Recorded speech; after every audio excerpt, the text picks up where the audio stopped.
So hello everyone, how are you? I hope सब बढ़िया होंगे। तो today will discuss our new chapter, it's interior of the earth. Actual में ये जो फिजिकल ज्योग्राफी की बुक है ना, fundamental of physical geography class 11th की, तो इसका ये हम यहाँ से ही स्टार्ट करने वाले इस बुक में से।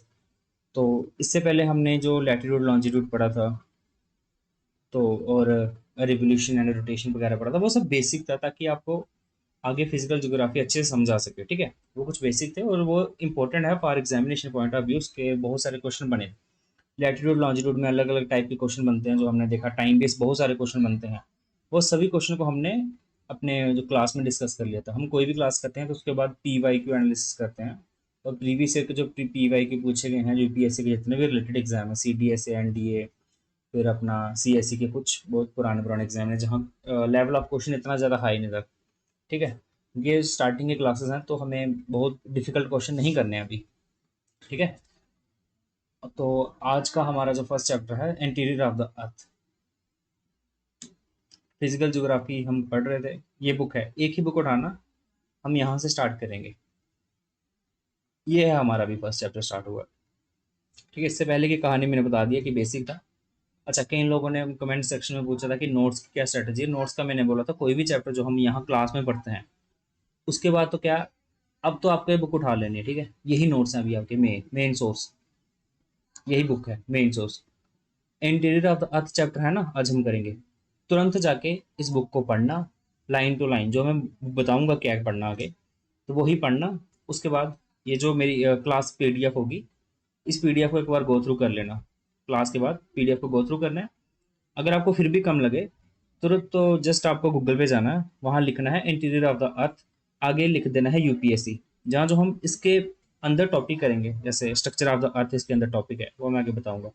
तो वो डायरेक्ट टॉपिक उठाना, स्ट्रक्चर ऑफ द अर्थ, आगे लिख देना यूपीएससी। तो कोई भी जो टॉप की वेबसाइट आएंगे वहाँ कोचिंग इंस्टीट्यूट के, यूपीएससी कोचिंग इंस्टीट्यूट के, तो वो बुक उठा के नोट्स बना लेना। ठीक है, ताकि क्लास में तो इन डेप्थ होती नहीं थी इतनी ज़्यादा स्टडी जो कि हर पॉइंट बताया सकते।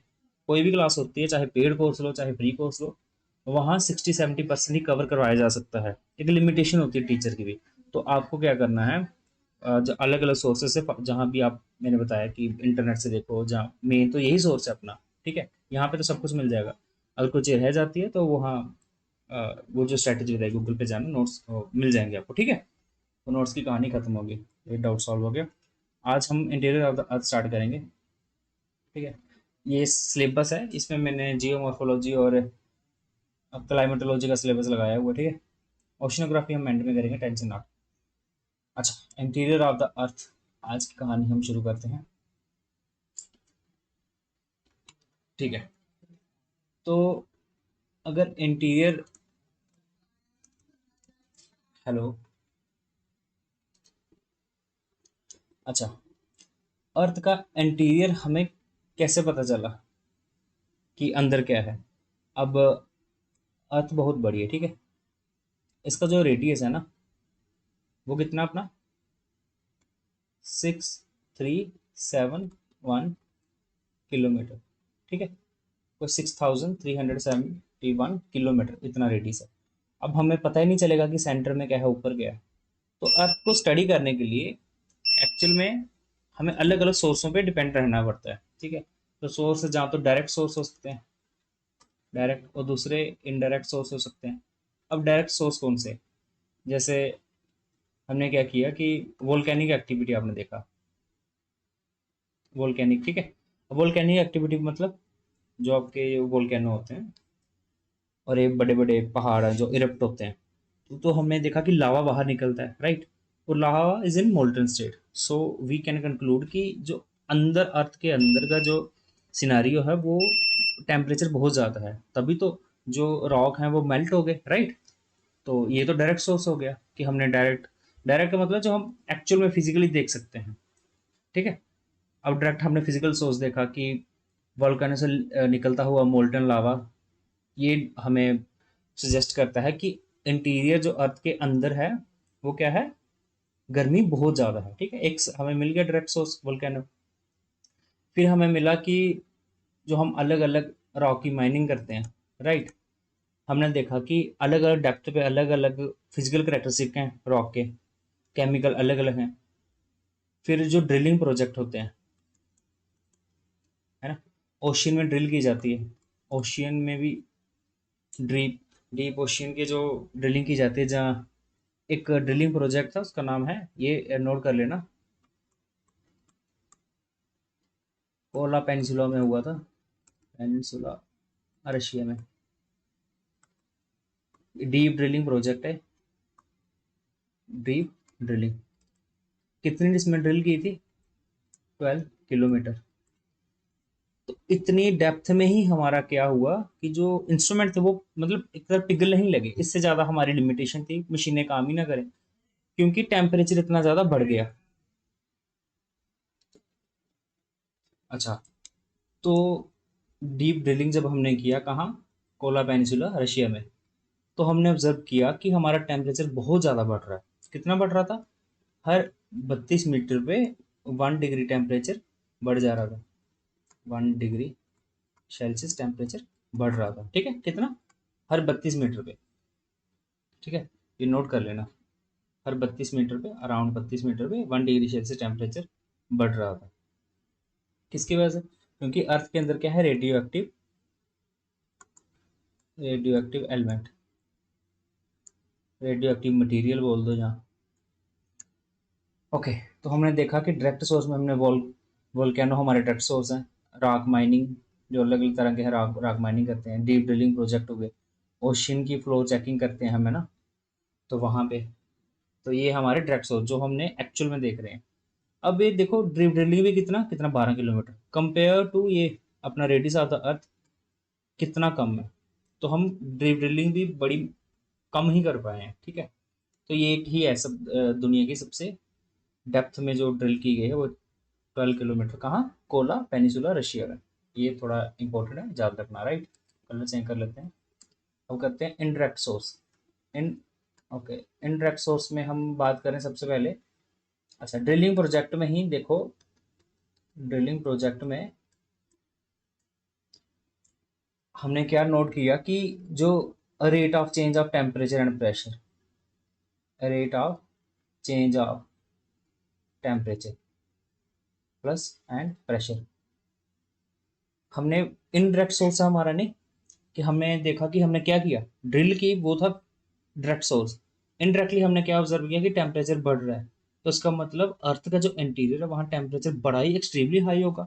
ये देखो, 32 मीटर पे 1 डिग्री सेल्सियस इंक्रीज हो रहा है। तो how much depth is this? 6321, sorry 6371 kilometre, right. तो इतना ज़्यादा डेप्थ में है, तो कितना ज़्यादा टेम्परेचर राइज होगा हमारा, है ना, ये इनडायरेक्ट सोर्स है। फिर हमने देखा मीटियोर्स, मीटियोर्स पता ना, ये अपना सन, फिर आगे अपना कौन सा प्लैनेट आता है सबसे पहले? मरकरी, फिर वीनस, फिर अर्थ, उसके बाद मार्स, उसके बाद जुपिटर आता ना। मार्स और जुपिटर के बीच में क्या है? एस्ट्रॉयड बेल्ट है। एस्ट्रॉयड बेल्ट मतलब यहाँ पे छोटे छोटे छोटे छोटे ऐसे रॉक के पीसेस हैं बहुत सारे, मार्स और यूपिटर के बीच में, इसको बोलते हैं एस्ट्रॉयड बेल्ट। किसमें? मार्स और यूपिटर के बीच में बहुत सारे छोटे बड़े रॉक के पीसेस हैं, जैसे बड़े बड़े प्लैनेट होते हैं ना, ये प्लैनेट के भी बहुत छोटे छोटे छोटे छोटे पीसेस हैं। ज़्यादा बड़े तो प्लैनेट ही बोल देते हैं, बहुत छोटे पीस हैं। तो इन्हीं पीसेस में ये एस्ट्रॉयड बेल्ट कहते हैं, इसके ये एस्ट्रॉयड कहते हैं इनको, बड़े बड़े पीसेस। अब इतना बड़ा पीस है, अब सपोज करो कि ये इसका छोटा सा पीट, छोटा छोटा सा पीस निकल जाए यहाँ से, टकराए, एस्ट्रॉयड आपस में टकराए, और कोई स्मॉल पीस यहाँ से निकले, वो क्या, अपने एस्ट्रॉयड बेल्ट से निकल जाए। ठीक है, इन्हीं पीसेस को बोलते हैं मेटेरॉइड्स। ठीक है, अब वो जब अर्थ के अंदर घुसता है ना, ठीक है, उसके बाद क्या होता है कि अर्थ के एटमॉस्फेयर में जैसे ही इंटर करता है, ये अर्थ का एटमॉस्फेयर लगा लो, यहाँ जैसे इंटर करेगा तो जलने लगेगा। इन्हीं को क्या बोलते हैं? मिट्योर्स। क्या? मिट्योर्स। अब मिट्योर से हम स्टडी करते हैं तो हमें अर्थ का पता चलता है। अब तुम बोलोगे कि सर, एस्ट्रॉयड तो कहाँ, मार्स कहाँ, उसके बाद एस्ट्रॉयड बेल्ट, फिर जुपिटर, इसका अर्थ से क्या लेना देना? ठीक है, when our solar system was created, जब जब ये बन बन रहा था, जो मेड हो रहा था। अब क्या इसको कैसे बनाए, ये हमने फर्स्ट चैप्टर तो किया है नहीं, ये मैंने बोला था खुद पढ़ लेना, तो आपको बेसिक अंडरस्टैंडिंग हो गई होगी अगर आपने सेल्फ रीड किया था। अगर आपने नहीं पढ़ाई की है तो भाई क्या कर रहे हो, बेसिक तो पढ़ो। ये सब हर 90% केसेस में क्या होगा, कोई भी टीचर आपको 100% कवरेज नहीं दे सकता, you have to be well right, ठीक है। और ये 11th की एनसीईआरटी है, you probably at your 20s, तो बच्चों के लिए बनाई गई एनसीईआरटीज होती हैं, तो आपको अंडरस्टैंड हो जाएगा अगर आप पढ़ोगे। अगर आपने नहीं पढ़ा तो मुश्किल है भाई, क्योंकि सीएपीओ जैसे एग्जाम में आपको एनसीईआरटी में पकड़ होनी चाहिए। अगर आप सेल्फ स्टडी नहीं करोगे तो कोई जितना मर्जी पढ़ा ले आप नहीं कर सकते, ठीक है। तो be serious about the type of examination, at least respect the exam level. और यूपीएससी कुछ डिमांड करता है ना, तो दिस इज नॉट कोई ऐसा वैसा एग्जाम नहीं है, यूपीएससी वाला एग्जाम। ओके, सो अगर आपने वो चैप्टर पढ़ा तो वेल एंड गुड, अगर नहीं पढ़ा तो आज ही जाके पढ़ लीजिए। सो अब मेटेओर्स धरती पे गिरते हैं। जब हमारा ये सोलर सिस्टम बन रहा था तो सेम ही क्लस्टर से हमारा अर्थ बना है, उसी क्लस्टर से हमारे बाकी अदर प्लैनेट बने होंगे। यानी कि अर्थ जैसा मटेरियल ही बाकी अलग प्लैनेट ये मेटेओर में भी होगा नहीं। तो उसी को स्टडी करके हम ये जान सकते हैं कि अर्थ के इंटीरियर में क्या होगा अगर हम उसकी स्टडी करेंगे, क्योंकि मेटेओर क्या है, वो भी तो एक सेलेस्टियल बॉडी का कुछ छोटा सा पीस है ना, ये जो कॉस्मोस में सब चल रहे हैं और हमारे सोलर सिस्टम का पार्ट ही है। तो उसकी स्टडी करके हम इनडायरेक्टली सोर्स, देखा तभी तो इनडायरेक्ट सोर्स है, डायरेक्ट सोर्स नहीं है, इनडायरेक्टली हम जान सकते हैं, ठीक है। फिर हम कलर से कर लेता हूँ। ओके, फिर हम देखते हैं ग्रेविटेशन एनोमली। ग्रेविटेशन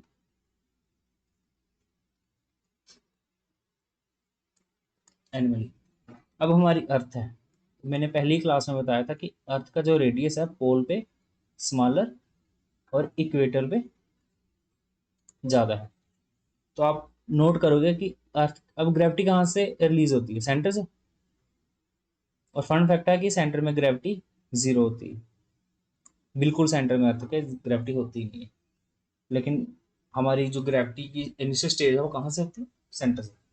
अब ये पॉइंट का डिस्टेंस आर हमारा कम है, इधर आर हमारा ज़्यादा है, तो ये इस पॉइंट पे ग्रेविटी हमारी ज़्यादा होगी, और कई जगह पे ज़्यादा होगी कई जगह पे कम होगी। तो जो ये कम ज़्यादा ग्रेविटी है ना, इसी को बोलते हैं ग्रेविटी एनोमली, राइट। क्या हो गई ये gravity anomaly? Is the difference between observed acceleration of an object near planet surface and the corresponding value prediction by the model of gravitational field of planet। समझ गए, right. So now will move to our next interact source, वो क्या होगा, magnetic source. अब आपको पता कि आपका जो मैग्नेट है वो एक नॉर्थ डायरेक्शन में जाता है, but why, so because there is magnetic field of the earth, so why this magnetic field has generated, तो there must be something inside the earth, इसकी वजह से हमारा मैग्नेटिक फील्ड जनरेट हो रहा है अर्थ का, है ना। तो if there is magnetic field, तो मतलब कुछ मटेरियल होगा जो आयरन से रिलेटेड होगा, नहीं आयरन से, आयरन एफी यही तो होता है ना, एलिमेंट के नाम पता हो गया आपको, आई होप सो। तो आयरन से रिलेटेड होगा। अब आयरन है इसके अंदर तो मतलब हमें इनडायरेक्टली पता चल गया मैग्नेटिक इससे सोर्सेज, ठीक है। फिर सेस्मिक वेव, सेस्मिक वेव्स। अब सेस्मिक वेव मतलब जब आपका अर्थक्वेक आता है तो यहाँ पे अर्थक्वेक जनरेट हुआ, तो जो अर्थक्वेक की वेव होती है ना उनको सेस्मिक वेव कहते हैं। तो हालांकि अर्थक्वेक अभी हमने पढ़ा नहीं है, तो नेक्स्ट क्लास हमारी अर्थक्वेक होगी। तो ये इंपॉर्टेंट सोर्स है, बहुत इंपॉर्टेंट सोर्स है, इसको हम नेक्स्ट क्लास में इन डेप्थ में पढ़ेंगे कि जब हम अर्थक्वेक पढ़ेंगे। समझ गए, डायरेक्ट सोर्स और इनडायरेक्ट सोर्स का मोटा मोटा आपको समझ लग गया होगा, राइट। चलिए, ओके। हमारी जो अर्थ है ना, इंटीरियर कैसे पता चला, डायरेक्ट और इनडायरेक्ट सोर्स से, राइट। अब अर्थ के जो केमिकल कम्बिनेशन कंपोजिशन की बात करो ना, केमिकल कंपोजिशन, तो और डेंसिटी से हमने अर्थ को तीन हिस्सों में डिवाइड किया हुआ है, तीन लेयर यानी कि समझ लो, ठीक है। सबसे पहले लेयर होती है अपनी ये आगे क्रस्ट, फिर दूसरी मेंटल, सबसे लास्ट वाली कोर, प्रो, ठीक है। जाने कि ये सबसे ऊपर जो ग्रीन में दिख रही है ये वाली, ये कौन सी हो गई अपनी क्रस्ट, और ये जो दिख रही है ये है मेंटल, ठीक है। और सेंटर वाली कौन सी हो गई कोर। ये है chemical composition, chemical composition plus density, उसके बेस पे अगर हम अर्थ को डिवाइड करें। अब आ जाओ उसी की कहानी है, ठीक है। हमारी अर्थ की अगर 3 स्टेजें लगा लो, हमारी अर्थ, ठीक है। सबसे ऊपर वाली ये जो छोटी सी लेयर है, अर्थ तो बिल्कुल गोल होगी नहीं, इसी लेयर को हम बोलते हैं क्या, क्रस्ट। कौन सा, क्रस्ट। क्रस्ट की मैंने बोला किसकी, अर्थ को जो हमने डिवाइड किया, divide on the basis of chemical composition, chemical composition plus density. जितना डेंसर होगा उसको हम अंदर कंसिडर करेंगे। हमने 3 लेयर में अर्थ को डिवाइड कर दिया, फर्स्ट लेयर, सेकंड लेयर और थर्ड लेयर। फर्स्ट लेयर को क्या बोला, क्रस्ट, इसकी डेंसिटी सबसे कम होगी, ठीक है। और इसमें कौन सा केमिकल कंपोजिशन है, इसका जो केमिकल कंपोजिशन है वो है silicon, silicon plus aluminium. Next जो हमारी स्टेज है ये है मेंटल, ये वाली स्टेज, ये रेड वाली स्टेज नंबर सेकंड कौन सी है, मेंटल। इसका है chemical composition silicon and magnesium. अच्छा, ये जो क्रस्ट का जो केमिकल कंपोजिशन है सिलिकॉन एल्यूमिनियम, इसी को हम बोलते हैं सियाल, और सिलिकॉन और मैग्नीशियम को हम शॉर्ट फॉर्म में क्या बोलते हैं, सीमा। और थर्ड हमारी जो स्टेज है, येलो से ले लेते हैं, ये जो स्टेज येलो वाली, ये है कोर। अच्छा, क्रस्ट की डेंसिटी सबसे कम, मेंटल की डेंसिटी कम है क्रस्ट से ज्यादा, और कोर से कम, और कोर की डेंसिटी हाईएस्ट है, ठीक है। और इसका जो मटेरियल है जिससे ये बना हुआ है, ये बना हुआ है आयरन प्लस निकल, यानी कि आयरन क्या Fe और निकल का Na, निफी, ठीक है। तो हमने क्या दिया, सबसे ऊपर वाली हमने केमिकल कंपोजिशन देखा, crust, mantle, core, 3 layer of earth on the basis of chemical plus density. Crust का कौन सा है, सियाल, मेंटल का सीमा, कोर का निकली। डेंसिटी सबसे ज्यादा, फिर उससे कम, फिर उससे कम, समझ गए। डेंसिटी ऊपर से नीचे बढ़ रही है, नीचे से ऊपर जाओगे तो कम होगी।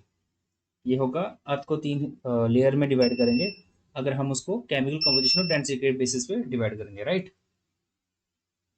Okay, so will move to the next.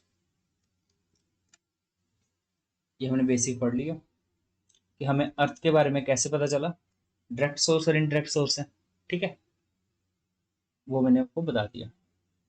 यही, ये है अपना जो डीपेस्ट होल की है ना, कहाँ, ये कौन सी जगह है, नाम याद रखना, ठीक है। ये कोला पेनिसुला, पेनिसुला कहाँ है, रशिया में, ओके। ये रिमेंबर करना, शायद एग्जाम में आ सकता है। और फिर हमने देखा ये हमने खुद किया, ये मैनमेड है, और ये वोल्केनिक एक्टिविटी तो डायरेक्ट है। यहाँ से हमने लावा को ऑब्जर्व किया, फिर हमने इसकी स्टडी की, तो पता चला कि अंदर का टेम्परेचर ज़्यादा तभी तो बढ़ रहा है, ओके। तो डीप ओशन ड्रिलिंग, ओशन में भी जो हम ड्रिलिंग प्रोजेक्ट करते हैं तब भी हमें डायरेक्ट सोर्स मिलते हैं। फिर अर्थ माइनिंग, अलग अलग तरह के जो हम रॉक माइनिंग वगैरह करते हैं, गोल्ड माइन, क्योंकि at the end of the क्या है कि हम अलग अलग की खुदाई कर रहे हैं, यानी कि जमीन के अंदर जा रहे हैं, कोशिश कर रहे हैं। लेकिन डीपेस्ट होल कितना, 12 किलोमीटर, कंपेयर टू अर्थ का जो रेडियस है वो कितना, 6371 किलोमीटर।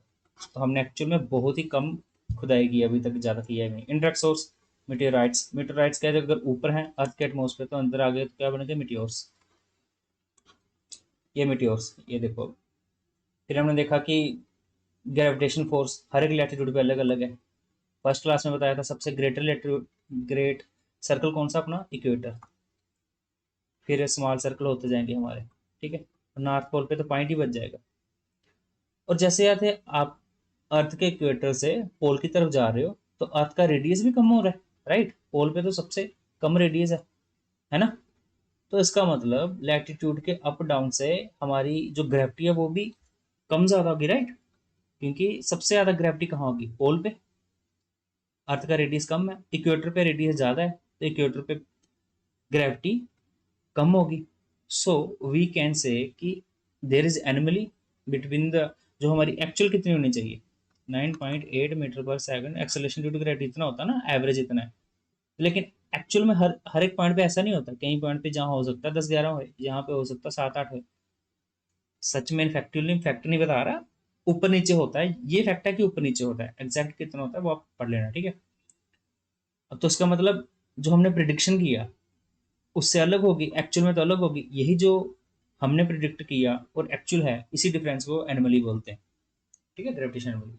मैग्नेटिक, अच्छा, अब अर्थ के अंदर कुछ तो होगा जिससे मैग्नेटिक फील्ड ये उत्पन्न हो रही है ना, वाई दिस, ठीक है। तो ये हो गया source of, to know the interior of the earth, ये हमने कुछ सोर्स पढ़े। अब internal structure of the earth, वही मैंने बताया केमिकल कंपोजिशन और डेंसिटी के हिसाब से we have divided our earth into 3 layer, crust, mantle, core. Basic crust, mantle, core, ठीक है। नाउ अगर क्रस्ट को हम पढ़ें तो क्रस्ट भी हमारी दो टाइप की होती है। सपोज करो ये माउंटेन है, ठीक है, and this is country side, ये हमारा एरिया लगा लो। और फिर ये एक पॉइंट आएगा जहाँ पे ओशन स्टार्ट हो जाएगा, है ना, ये ओशियन है।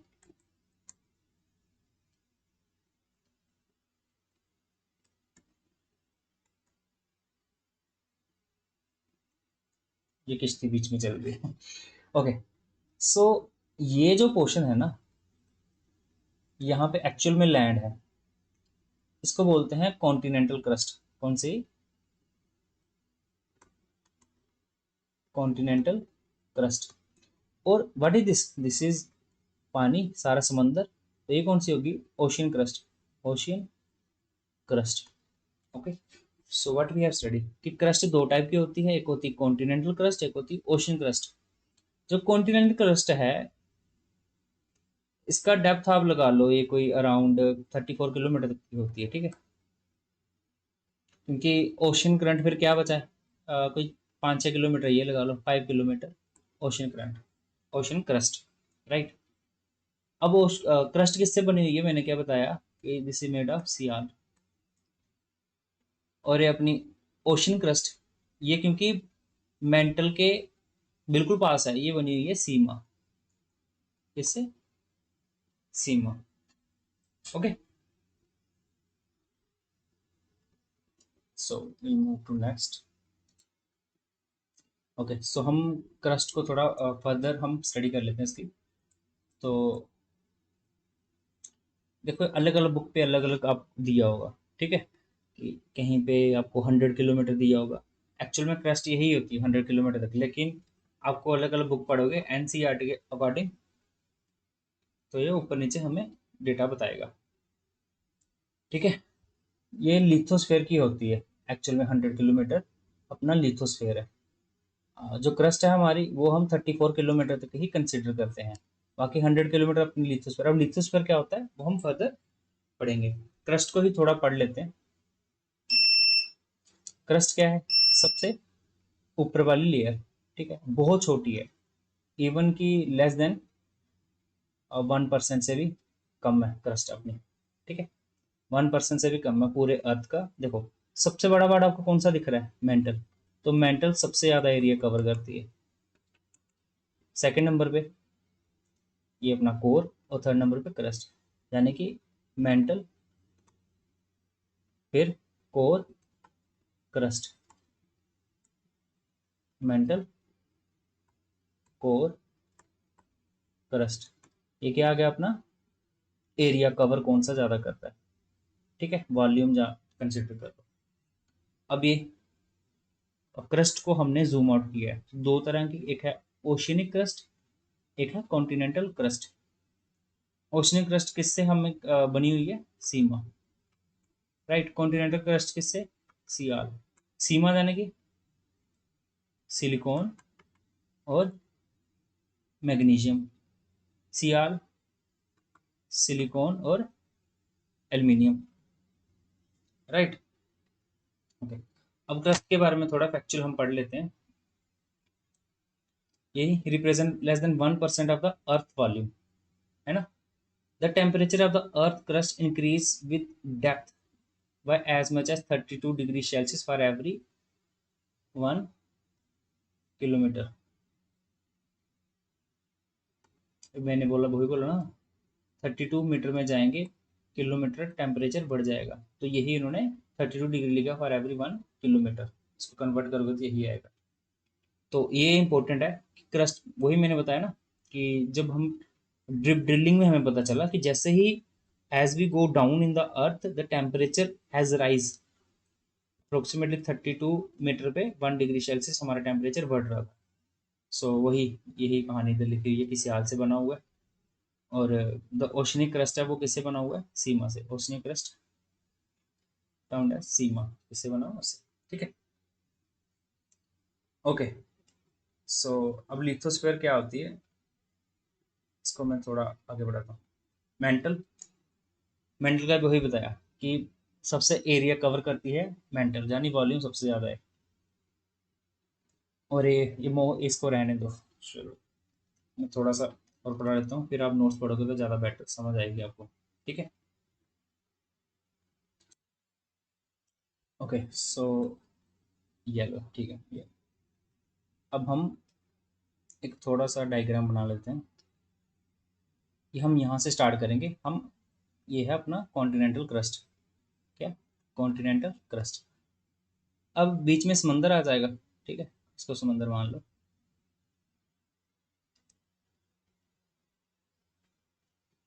मेरी थोड़ा राइटिंग सही नहीं, इससे कर लेते हैं। ओके, तो क्रस्ट क्या आ गया, ये आ गया क्रस्ट। उसके बाद क्या आएगा अपना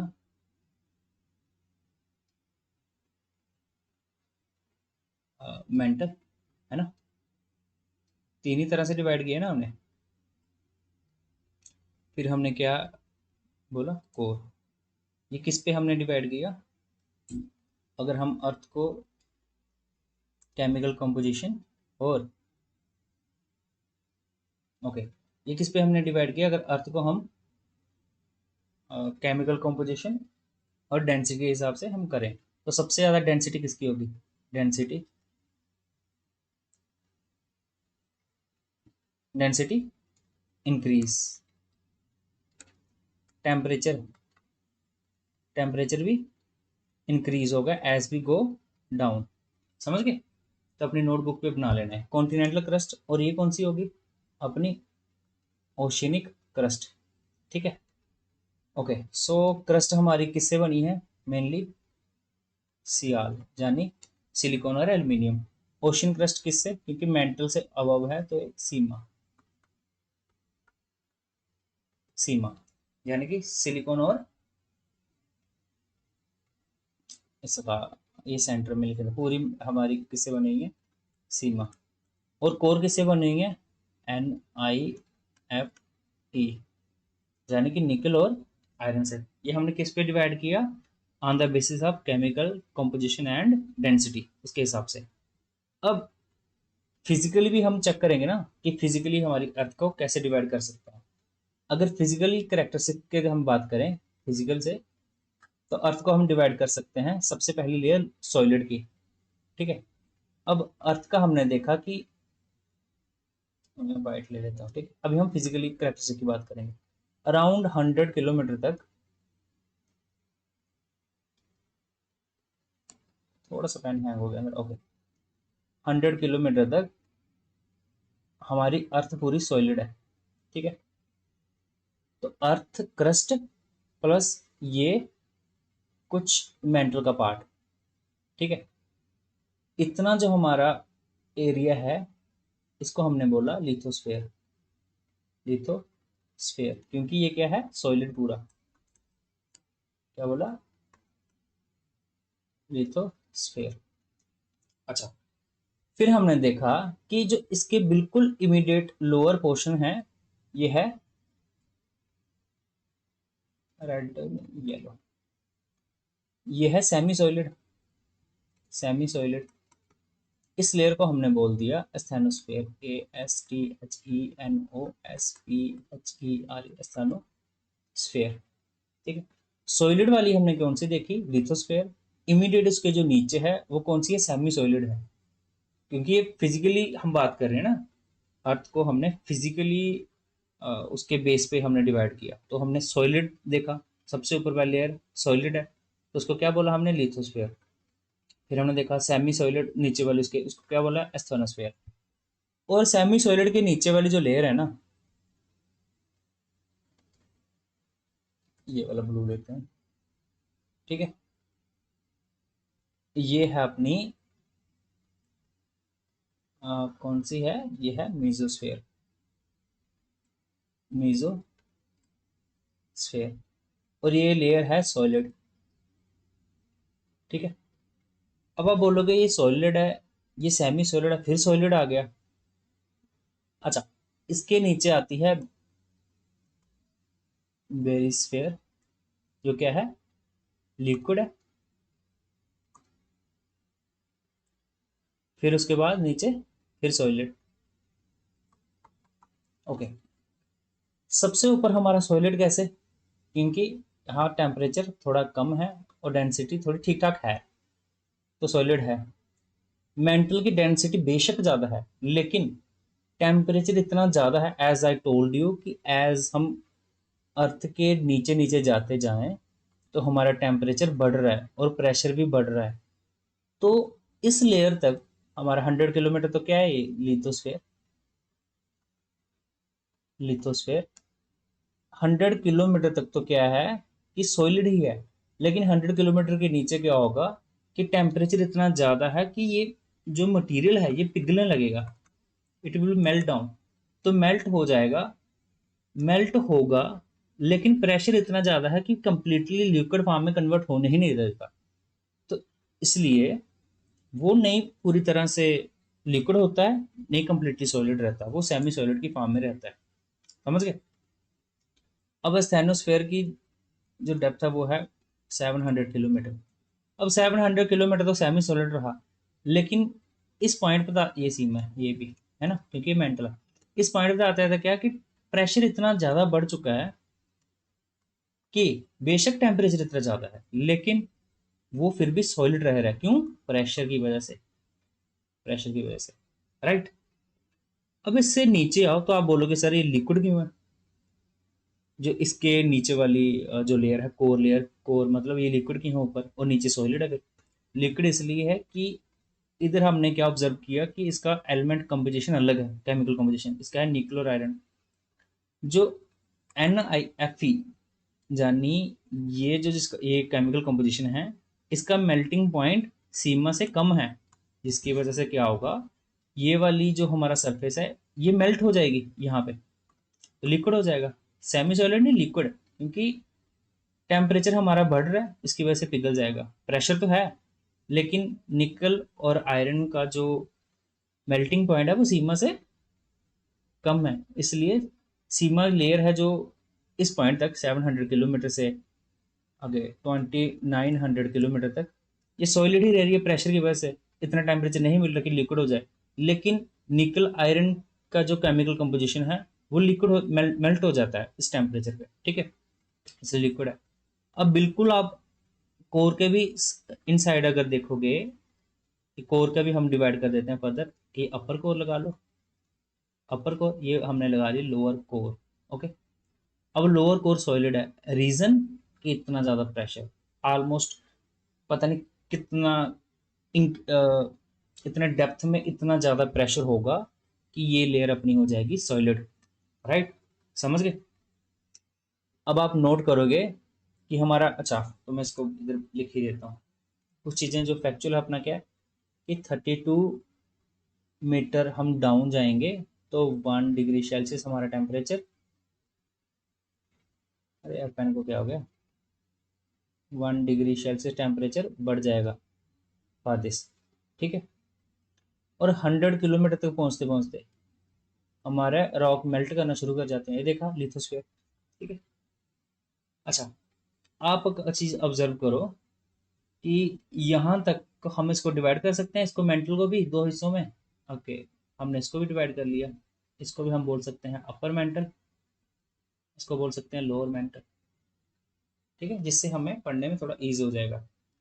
अब आप इधर देखना साथ साथ में, हमने क्या देखा, what is lithosphere. Pen change कर लेते हैं, थोड़ा इजी समझ आ जाएगा। ओके, सो लिथोस्फेयर क्या है, लिथोस्फेयर है क्रस्ट। क्रस्ट है ना, क्रस्ट, क्रस्ट क्या है, क्रस्ट होता है continental crust plus oceanic crust. Crust कितना अपना, अराउंड 34 किलोमीटर, जिसमें से 4-5 किलोमीटर ये लगा लो, कोई 5 किलोमीटर ये, अराउंड 30 किलोमीटर। 30 किलोमीटर अपना कॉन्टिनेंटल क्रस्ट, 30 लगा लो, और ओशनिक कितना अपना 5 किलोमीटर को ही लगा लो, कोई अराउंड 34 किलोमीटर तक का अपना क्रस्ट है। अब लिथोस्फेयर क्या है, सॉलिड कंपोनेंट ऑफ द अर्थ। जो अपर लेयर है वो सॉलिड है, उसके ऊपर लिथोस्फेयर। लिथोस्फेयर में क्या बनेगा, crust plus some part of mantle, some part of upper mantle, upper mantle. ठीक है, ये कहाँ से कहाँ तक, 0 से 100 किलोमीटर तक। ठीक है, मेनली क्या बना है देखो, अगर हम क्रस्ट की बात करें तो मेनली बना है हमारा क्रस्ट सियाल से, लेकिन हम लिथोस्फेयर की बात करें वो सियाल प्लस ये देखो मेंटल का भी थोड़ा पार्ट आ रहा है, क्योंकि ओशनिक क्रस्ट हमारी सीमा से बनी है और मेंटल तो पूरा ही सीमा है। तो हम क्या बोलेंगे, सियाल प्लस सीमा।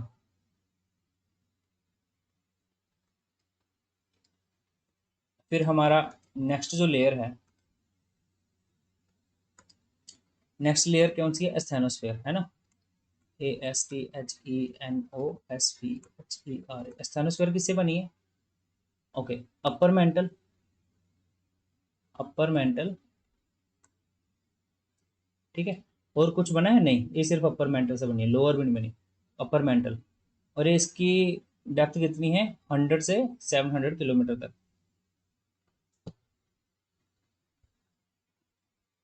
100 से 700 किलोमीटर। ये नोट कर लेना, क्योंकि एक साइड पूरा चैप्टर आपको पढ़ना है, दूसरी साइड इतना ग्राफ याद रखना है, दिस इज इजियर। ठीक है, तो क्रैम्पिंग में अगर करनी है तो ये इसी का करो। ठीक है, बार बार प्रैक्टिस करो, कम से कम भी 4-5 बार खुद लिखो, until unless you have done this you won't make it. ठीक है, you have to practice a lot, क्योंकि जितना आप पढ़ोगे वो इतना रिटेन होएगा उसकी गारंटी नहीं है, अनटिल अनलेस यू प्रैक्टिस। तो बार बार लिखना, बार बार लिखना। ये साइंटिफिकली है कि अगर कोई चीज़ को आप 4-5 बार पढ़ लेते हो तो आपको लॉन्ग टर्म के लिए मेमोरी में याद रहता है, लेकिन उसका भी एक टाइम पीरियड होता है। आज आपने पढ़ा, सो विद इन 3 डेज आपको सेकंड रिवीजन हो जाने चाहिए, विद इन 1 वीक आपको थर्ड रिवीजन हो चाहिए, और एक महीने में आपको तीसरी चौथी बार फिर से पढ़ लेना है। इससे क्या होगा, आपको नहीं भूलेगा।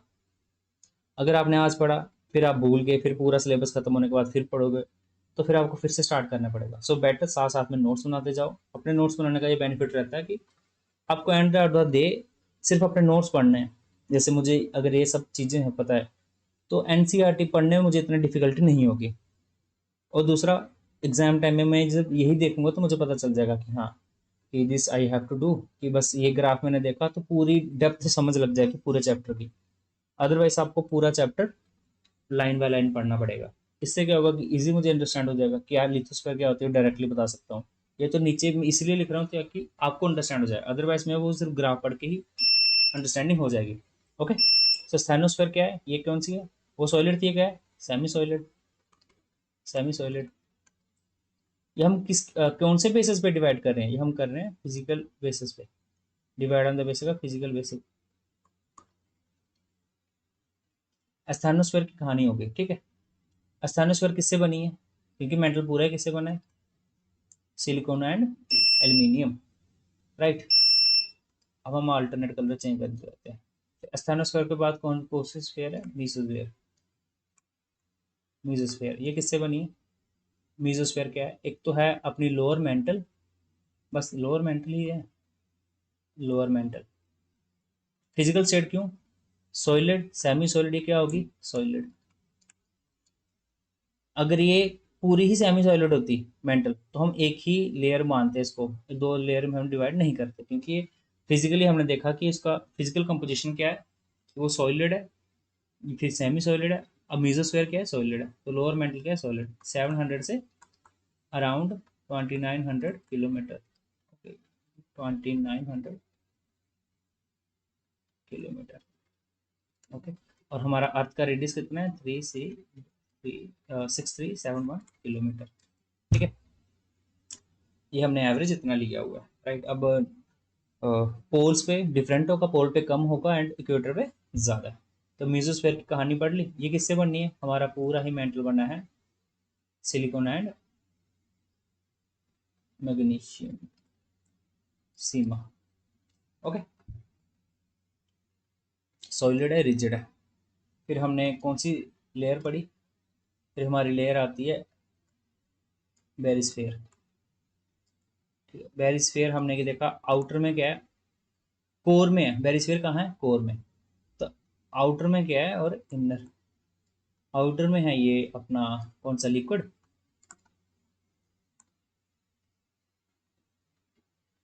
क्या हो गया पेन को, लिक्विड। और इनर में क्या है, सॉलिड।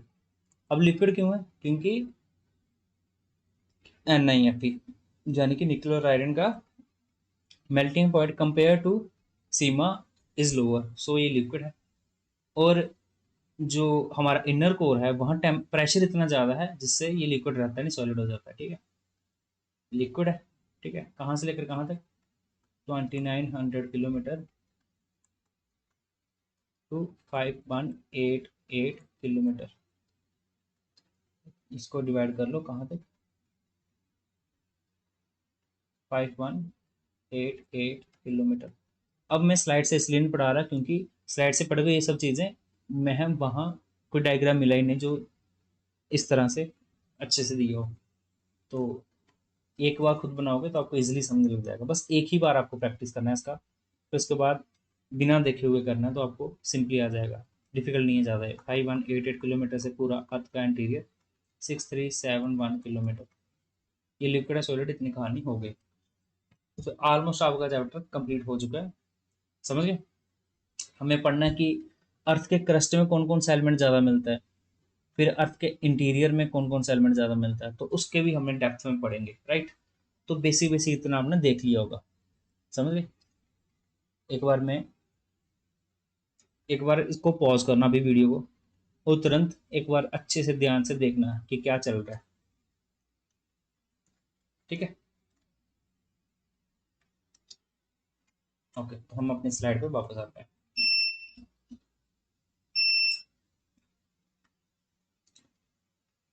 स्टार्टिंग में पढ़ाया कि internal structure of the earth based of the chemical composition और डेंसिटी पे, क्रस्ट मेंटल कोर, क्रस्ट की डेंसिटी कम, मेंटल की उससे ज़्यादा, और कोर की सबसे ज़्यादा, ये है डेंसिटी। और टेम्परेचर, टेम्परेचर भी ऐसे ही होगा, सबसे ज़्यादा टेम्परेचर किसका, कोर का, फिर मेंटल, फिर क्रस्ट का, मतलब सबसे ज़्यादा इसका, फिर उससे कम इसका, उससे कम इसका। डेंसिटी और टेम्परेचर हमारा as we move down to the earth, जैसे ही इसके नीचे जाते जाएंगे तो temperature as well as pressure both will increase, temperature and pressure both will increase as we go down in the earth, okay. अब आपको मोटा मोटा समझ लग रहा हो क्या, ये तीन तरह से हमने डिवाइड किया, मेंटल, अरे इसका ये थोड़ा सही नहीं है डायग्राम, ये क्रस्ट की कहानी। क्रस्ट सबसे ऊपर वाला पार्ट है, less than 1% of the earth is crust. ठीक है। क्रस्ट की कितनी लेंथ है अपनी, कोई अराउंड 34 किलोमीटर तक होगा क्रस्ट। ठीक है। लिथोस्फीयर की कितनी है, अराउंड 100 किलोमीटर तक। क्रस्ट किससे बना हुआ है, क्रस्ट बना हुआ है continental crust plus oceanic crust. Continental crust किससे बना हुआ है, सीमा, सॉरी सियाल, और ओशनिक क्रस्ट सीमा। अब क्रस्ट को हम ज्यादातर सियाल से कन्वर्ट करते हैं, ज्यादातर कॉन्टिनेंटल क्रस्ट ही है। ओशियन क्रस्ट मतलब सीमा, क्योंकि ये जो मेंटल के थोड़े से पास ही है तो ये इससे बन जाता है। ठीक है। फिर एस्थेनोस्फीयर की कहानी मेंटल में पढ़ेंगे हम। ठीक है।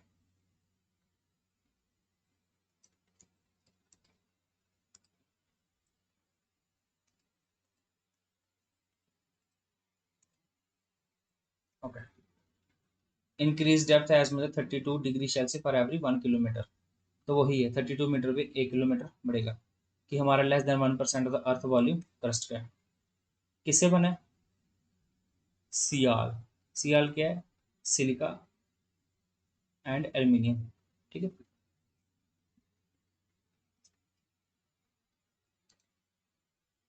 ओके। तो अच्छा, सिलिका मतलब सिलिकॉन ही होता है। ठीक है। अच्छा, तो ये क्या लिखा हुआ है, continental crust composer lighter rock fails. इसको रहने दो अभी, क्योंकि अब जब रॉक का चैप्टर पढ़ोगे तो ये वर्ड समझ आएगा आपको।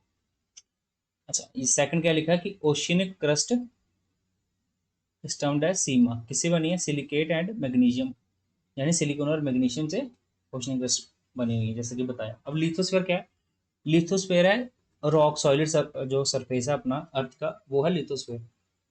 ठीक है। लिथोस्फीयर मेंटल का थोड़ा पार्ट भी कंसिडर करता है, यानी कि क्रस्ट प्लस मेंटल का थोड़ा सा पार्ट। क्रस्ट को हमने क्या लिया, अब क्रस्ट अलग है मेंटल अलग है, लेकिन लिथोस्फीयर मेंटल का कुछ रीजन हमारा सख्त भी है ना, रिजिड है, सॉलिड है, तो वो हमारा किस में आ गया, लिथोस्फीयर में।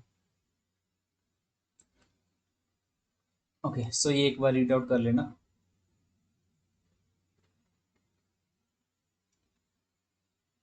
अच्छा, हमारे अर्थ का सबसे ज्यादा वॉल्यूम कौन लेता है, 84% ऑफ द अर्थ वॉल्यूम वो है मेंटल। ओके। सो ये मोह, ये क्या है, ये हम आगे पढ़ेंगे। अपर मेंटल स्थैनोस्फीयर, तो लोअर मेंटल क्या होगा, मीजोस्फीयर। ठीक है। Upper mantle asthenosphere, lower mantle will be mesosphere. तो ये थोड़ा फैक्चुअल इन्फॉर्मेशन अगर आपको पढ़ना हो तो पढ़ लेना, राइट। ओके। ये आपको चीज बताता हूँ, ये हमारी मेंटल है ना, जो मेंटल लेयर है, इसमें मैंने बोला कि टेम्परेचर हमारा as we going down in the earth, हमारा टेम्परेचर और प्रेशर बढ़ रहा है, राइट। लेकिन ऑन द सेम टाइम हमारा मेंटल का जो अपर सरफेस है ना, ये क्या क्या है, ये है सेमी सॉलिड। टेम्परेचर प्रेशर ज़्यादा है, और क्या होता है, नीचे इतना प्रेशर है कि सॉलिड है। अब यहाँ एक तरह से कन्वेंशन हो रहा है, गोल गोल घूम रहा है। अच्छा, कन्वेंशन समझते हो ना आप, कन्वेंशन, कंडक्शन, कन्वेंशन, और तीसरा रेडिएशन। साइंस के स्टूडेंट हो गए तो तीन चीज़ें पता होंगी। अगर आपको नहीं पता तो आप इंटरनेट पे तुरंत अभी के अभी सर्च करोगे, एक पिक्चर देखोगे, कन्वेंशन, कंडक्शन और रेडिएशन, तीन चीज़ों में क्या डिफरेंस है। सिंपल है कि कंडक्शन में क्या होता है कि डायरेक्ट कॉन्टैक्ट में जो हीट ट्रांसफर और एनर्जी होती है इसको कंडक्शन कहते हैं, और जो फ्लूइड में मॉलिक्यूलर की वजह से एनर्जी ट्रांसफर होती है उसको कन्वेक्शन कहते हैं। और अगर यहाँ पे सपोज करो आपने कोई आग लगाई हुई है, ठीक है, और एक बंदा इधर बैठा हुआ हाथ सेक रहा है, तो आग इतनी दूर है लेकिन गर्मी उसको यहाँ भी महसूस होती है ना, जहाँ सन है, यहाँ सन है, आप अर्थ पे हो लेकिन सन की हीट तो आपको भी महसूस होती होगी ना, ये है रेडिएशन। ठीक है। एक आयरन रॉड है, एक एंड से गर्म करो तो आपको दूसरे एंड पे वो गर्म लगेगा, ये है कंडक्शन। ये एक ग्लास ऑफ वाटर है, उसको नीचे आग लगाई हुई है, अपर सरफेस पे भी गर्मी आ जाती है, लोअर पे भी। अब लोअर के मालिक्यूल ऊपर जाएंगे, ऊपर के लोअर आएंगे, तो ये मूवमेंट ऑफ वाटर हो रहा है ना, जिससे क्या हो रहा है कि टेम्परेचर ओवरऑल पूरा फ्लो कर रहा है, जिससे थर्मल एनर्जी, हमारी थर्मल एनर्जी मतलब रिलेटेड टू हीट, थर्मल मतलब रिलेटेड टू हीट, वो एनर्जी हमारी ट्रांसफर हो रही है बाय मॉलिक्यूलर, मॉलिक्यूल लेवल पे, तो इसको कहते हैं कन्वेक्शन। अब इस लेयर में देखो, ये सेमी सॉलिड है और नीचे की लेयर कौन सी है, सॉलिड है।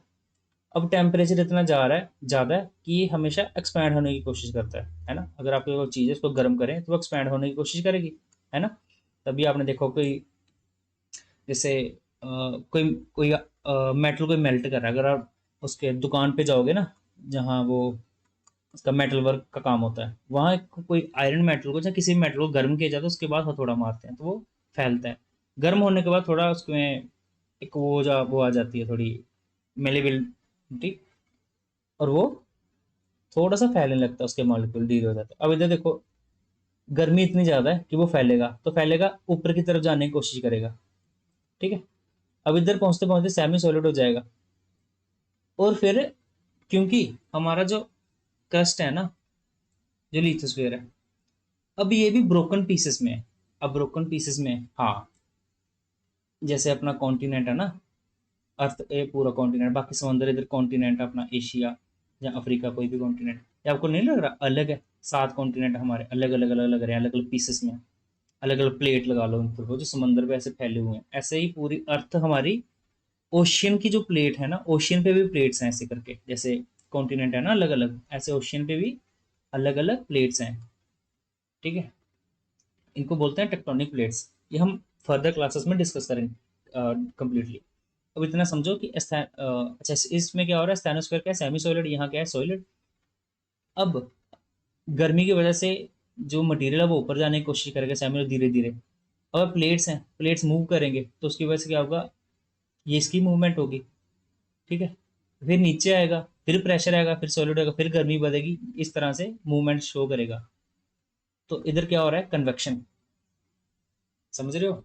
थोड़ा थोड़ा समझ आ रहा होगा। जैसे आप खुद रीडिंग करना शुरू करोगे, आपने कोई बुक अभी फिजिकल ज्योग्राफी ये वाली बुक उठाना, ठीक है, क्लास के बाद, तो खुद सेल्फ स्टडी करना, ओके। तो मैं भी आपको बताऊंगा क्या सीन है, ठीक है। अब कोर, कोर क्या है, सबसे इनर मोस्ट लेयर है, इसकी डेप्थ आ गई, किससे बना है, NiFe, निकल और आयरन से। आउटर कोर क्या है, लिक्विड, इनर कोर क्या है, सॉलिड, क्योंकि एक्सट्रीमली प्रेशर की वजह से, उसकी वजह से सॉलिड है। अच्छा, आयरन से बना है कोर हमारा, और उसी की वजह से हमारा मैग्नेटिक फील्ड जनरेट होता है, समझ गए। स्ट्रक्चर ऑफ जो मैंने उधर पढ़ाया, ये वही चीज है, एक बार आप देख लेना अच्छे से, राइट। फिजिकल स्टेट पे मैंने बोला कि लिथोस्फेयर है। लिथोस्फेयर क्या है भाई, सॉलिड, हमारा जो अर्थ का जो सॉलिड पार्ट है, जिसमें क्या आता है, अपर क्रस्ट, सॉरी क्रस्ट पूरा, प्लस मेंटल का अपर वाला छोटा सा पार्ट, स्टेनोस्फेयर, अपर मेंटल, ठीक है। ये कौन से स्टेट में है, सेमी सॉलिड। मैं जैसे कोई वर्ड बोलता हूँ ना, बिना स्लाइड रीड किए हुए खुद कोशिश करना कि what I have taught to you, right. तो यू हैव टू रिमेंबर चीज़ें, सब चीज़ें, बिकॉज इनकी यही चीज़ें आएंगी तो आप PYQ सॉल्व कर पाएंगे। PYQ सॉल्व किया तो आपको एनालिसिस होगा कि किस तरह का क्वेश्चन UPSC पूछता है, तो वैसे ही आप प्रिपेयर कर लोगे। मीजोस्फेयर क्या है, कि लोअर मेंटल, ठीक है। कौन सी स्टेट में है भाई, ये सॉलिड, क्यों, because of the pressure, okay. Barysphere, इसको फर्दर डिवाइड कर सकते हैं, आउटर बेरिस्फेयर और इनर बेरिस्फेयर, ये कोर ही है, ठीक है। अब लिक्विड में क्यों है, क्योंकि iron, presence of the iron, iron का मेल्टिंग पॉइंट उनसे, जो अपना सीमा से उससे कम होता है, जिसकी वजह से इतना टेम्परेचर पे पिघल जाता है। But as we go down तो प्रेशर भी इतना बढ़ रहा है ना, तो जो इनर कोर होगी हमारी, वो क्या होगी, सॉलिड स्टेट में होगी, क्योंकि एक्सट्रीम प्रेशर की वजह से। तो बता दिया। अब ये बहुत ज़्यादा इंपॉर्टेंट है, इस टेबल को रट्टा मार लो जैसे मर्जी। हालांकि बहुत सारे एलिमेंट और भी हैं, लेकिन ये जो कंपोजिशन है, ये लिखा हुआ है कि जो most frequently asked in UPSC examination, तो पूछता है कि composition of element in earth crust, ये क्रस्ट है, देखना, इसको देखना कि क्रस्ट की बात कर रहा है कि या होल अर्थ की बात कर रहा है। तो क्वेश्चन पूछता है कि अर्थ क्रस्ट में सबसे ज्यादा एलिमेंट कौन सा पाया जाता है, that is your oxygen, 46.6%। Crust की बात कर रहा है, नॉट इन द अर्थ पूरे होल में। अगर पूरे होल अर्थ की देखो तो आयरन सबसे ज्यादा है, ठीक है, ओके। आयरन सबसे ज्यादा है, अब पूरे होल में देखो। और सबसे कम क्या है, निकल, ठीक है। और अपने अर्थ क्रस्ट में सबसे कम क्या है, मैग्नीशियम। अच्छा, इनके बीच में भी बहुत सारे और एलिमेंट होंगे, जैसे कोई होगा 7% वाला कोई एलिमेंट होगा, 4% वाला कोई एलिमेंट होगा। मैग्नीशियम सबसे कम है और ऑक्सीजन सबसे ज़्यादा, इनके बीच में बहुत सारे और हैं। These are important, that's why I have written this. Okay. और अब अगर पूरे अर्थ के बारे में बात करें तो आयरन सबसे ज़्यादा, निकल सबसे कम, और these are some few elements that you have to remember, right. तो अगर क्वेश्चन एग्जाम में आया कि which of the following having found by percentage of weight, ठीक है, तो ऑक्सीजन पे दिया होगा, सिलिकॉन पे दिया होगा, तो सबसे इन दोनों में से ज़्यादा कौन है, तो ऑक्सीजन ज़्यादा होगा। शायद ये दो ऑप्शन में आ जाए, तो कौन सा होगा ये इंपॉर्टेंट बात करना कि क्वेश्चन में पूछ क्या रहा है, होल अर्थ पूछ रहा है या क्रस्ट पूछ रहा है, ठीक है, उसके बाद ही क्वेश्चन सॉल्व करना। देखो, हम लोग क्या करते हैं कि पहले आंसर की तरफ भागते हैं। First, what you have to do, confidence तभी आता है जब आप प्रैक्टिस कर पे, जब घर पे आप वो कर प्रैक्टिस बहुत ज़्यादा करो, है ना, कि जितना आप मैदान में पसीना बहाओगे तो जंग में इतना खून कम बहेगा, है ना। ये तो बड़ी क्लीशे लाइन है ना। तो ग्राउंड फोर्स में जाना है तो प्रिपरेशन आपको करनी ही पड़ेगी अच्छे से, ठीक है। ये बहुत इंपॉर्टेंट टेबल है, इसको रट्टा मार लो, इस एग्जाम में क्वेश्चन आएंगे ही आएंगे। अच्छा, डिसकंटिन्यूटी क्या होती है अपने अर्थ में, हमारा यहाँ, अच्छा यहाँ समझ लग रही होगी आपको, राइट। ओके, डिसकंटिन्यूटी क्या होती है, कोई लेयर के बीच में जो डिसकंटिन्यूटी है। अब ए लाइन खींच रहा हूँ मैं, फिर ये लाइन खींची, ये लाइन खींची, जहाँ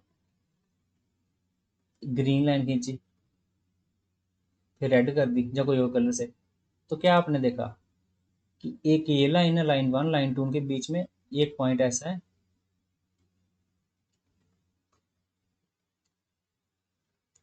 जहां पे हमने देखा ये कंटिन्यू ने डिसकंटिन्यू गया, ये कंटिन्यू लाइन थी, बीच में एक छोटा सा पार्ट है वो कंटिन्यू रही है, उसके अगर डिसकंटिन्यू, तो इसी को हम क्या बोलेंगे, डिसकंटिन्यूटी, राइट, बोलेंगे ना। तो एक ग्रीन थी, यहाँ से रेड हो गई, तो ये पॉइंट क्या हो गया, पॉइंट ऑफ डिसकंटिन्यूटी, ठीक है।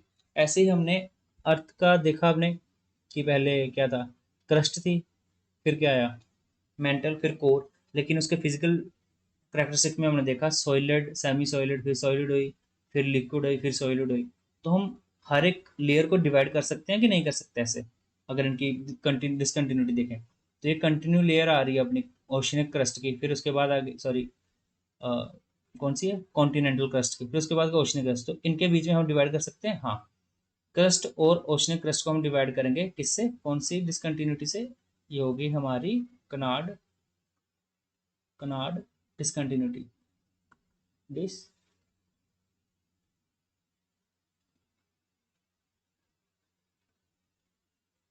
Continuity, right.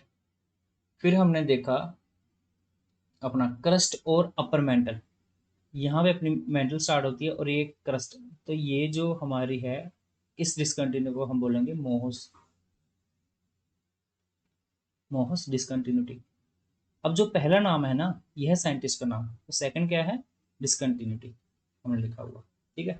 फिर अपर मेंटल और लोअर मेंटल, इनके बीच में भी डिसकंटिन्यूटी है ना, क्योंकि देखो, अपर मेंटल क्या है, स्टेनोस्फेयर, लोअर मेंटल मीजोस्फेयर, तो इन दोनों के बीच में एक पॉइंट हमने डिसाइड कर लिया, इन दोनों की डिसकंटिन्यूटी क्या बोलेंगे, रैपिड डिसकंटिन्यूटी, ठीक है। रैपिड इस साइंटिस्ट का नाम है।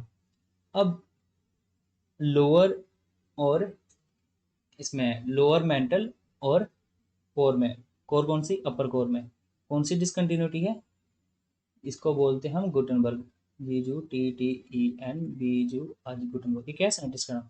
अब देखो, अपर मेंटल, सॉरी, अपर कोर और लोअर कोर, इनमें भी डिसकंटिन्यूटी लिक्विड और सॉलिड की, इसको क्या बोलेंगे हम, कोर को भी हमने डिवाइड कर दिया, इसको बोलेंगे हम लेमैन, झांसी को क्या बोलते हैं, बूलन डिसकंटिन्यूटी।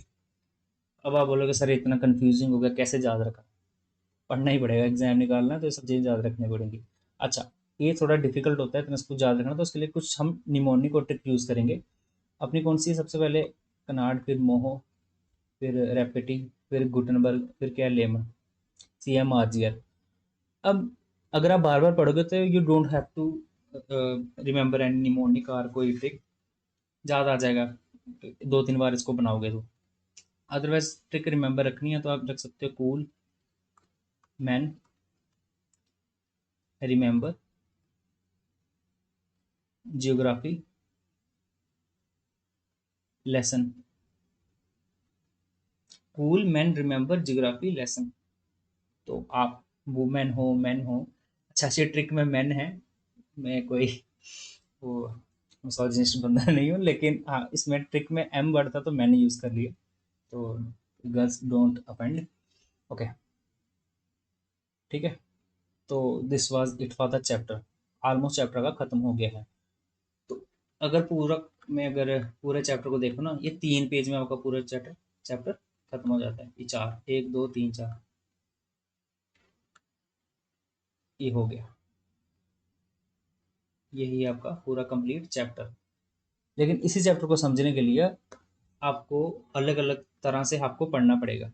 ठीक है, अलग अलग कॉन्सेप्ट पढ़ने पड़ेंगे, तब आपको ये सब चीज़ें समझ होगी। बेसिक चीज़ें आपको तभी समझ आएंगी। तो हम बैक टू अपना मुक जाते हैं। ठीक है, लिथोस्फीयर पढ़ लिया, पूरा सॉलिड है। सॉलिड। एस्थेनोस्फीयर क्या है? Semi solid. मीजोस्फीयर क्या है? सॉलिड। बेरिस्फीयर क्या है?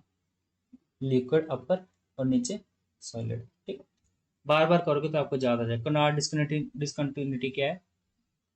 अपना क्रस्ट, क्रस्ट की डिस्कंटिन्यूटी। ठीक है, अपर क्रस्ट और लोअर क्रस्ट इनकी। मोहो, मोहो डिस्कंटिन्यूटी क्या है? क्रस्ट और अपर मेंटल। देख रहे हो? ओके। रैपिड डिस्कंटिन्यूटी मेंटल अपर और लोअर। ठीक है। गुटनबर्ग कौन सी है? लोअर मेंटल और आउटर कोर। कोर आउटर और लोअर मेंटल लेमन। ठीक है, समझ गए? ओके सो आपका चैप्टर यहाँ पे होता है खत्म। पी वाई क्यू करते हैं। ये क्लास थोड़ा छोटा ही था ना, अदरवाइज यूजली आप देखोगे यूपीएससी का मतलब, अब ये चल के चलो कोई भी लेसन पढ़ो तो कंसेप्चुअल स्टडी पढ़नी है, तो you have to give your 2 3 hour for a class. ठीक है, जिसमें अगर आपको पी वाई क्यू करने हैं तो इतना तो टाइम लगेगा, क्योंकि कंसेप्चुअल क्लैरिटी में थोड़ा टाइम लगता है। और वैसे भी जो मैराथन टाइप के वीडियो होते हैं ना, वो तभी काम आएंगे अगर आपने ये पढ़ा होगा।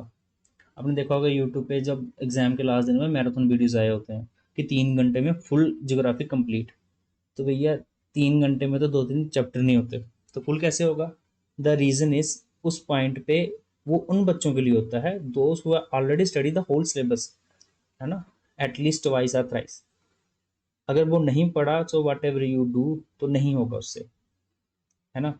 Someone is studying and giving hundreds of hour for E subject, तो तुम बोल दो कि 2 3 घंटे में तुम, जिसने एक बच्चे ने 100 आवर स्टडी की है उस सब्जेक्ट की और एक बच्चे ने 10 घंटे, तो किसका आउटपुट ज़्यादा दिखेगा?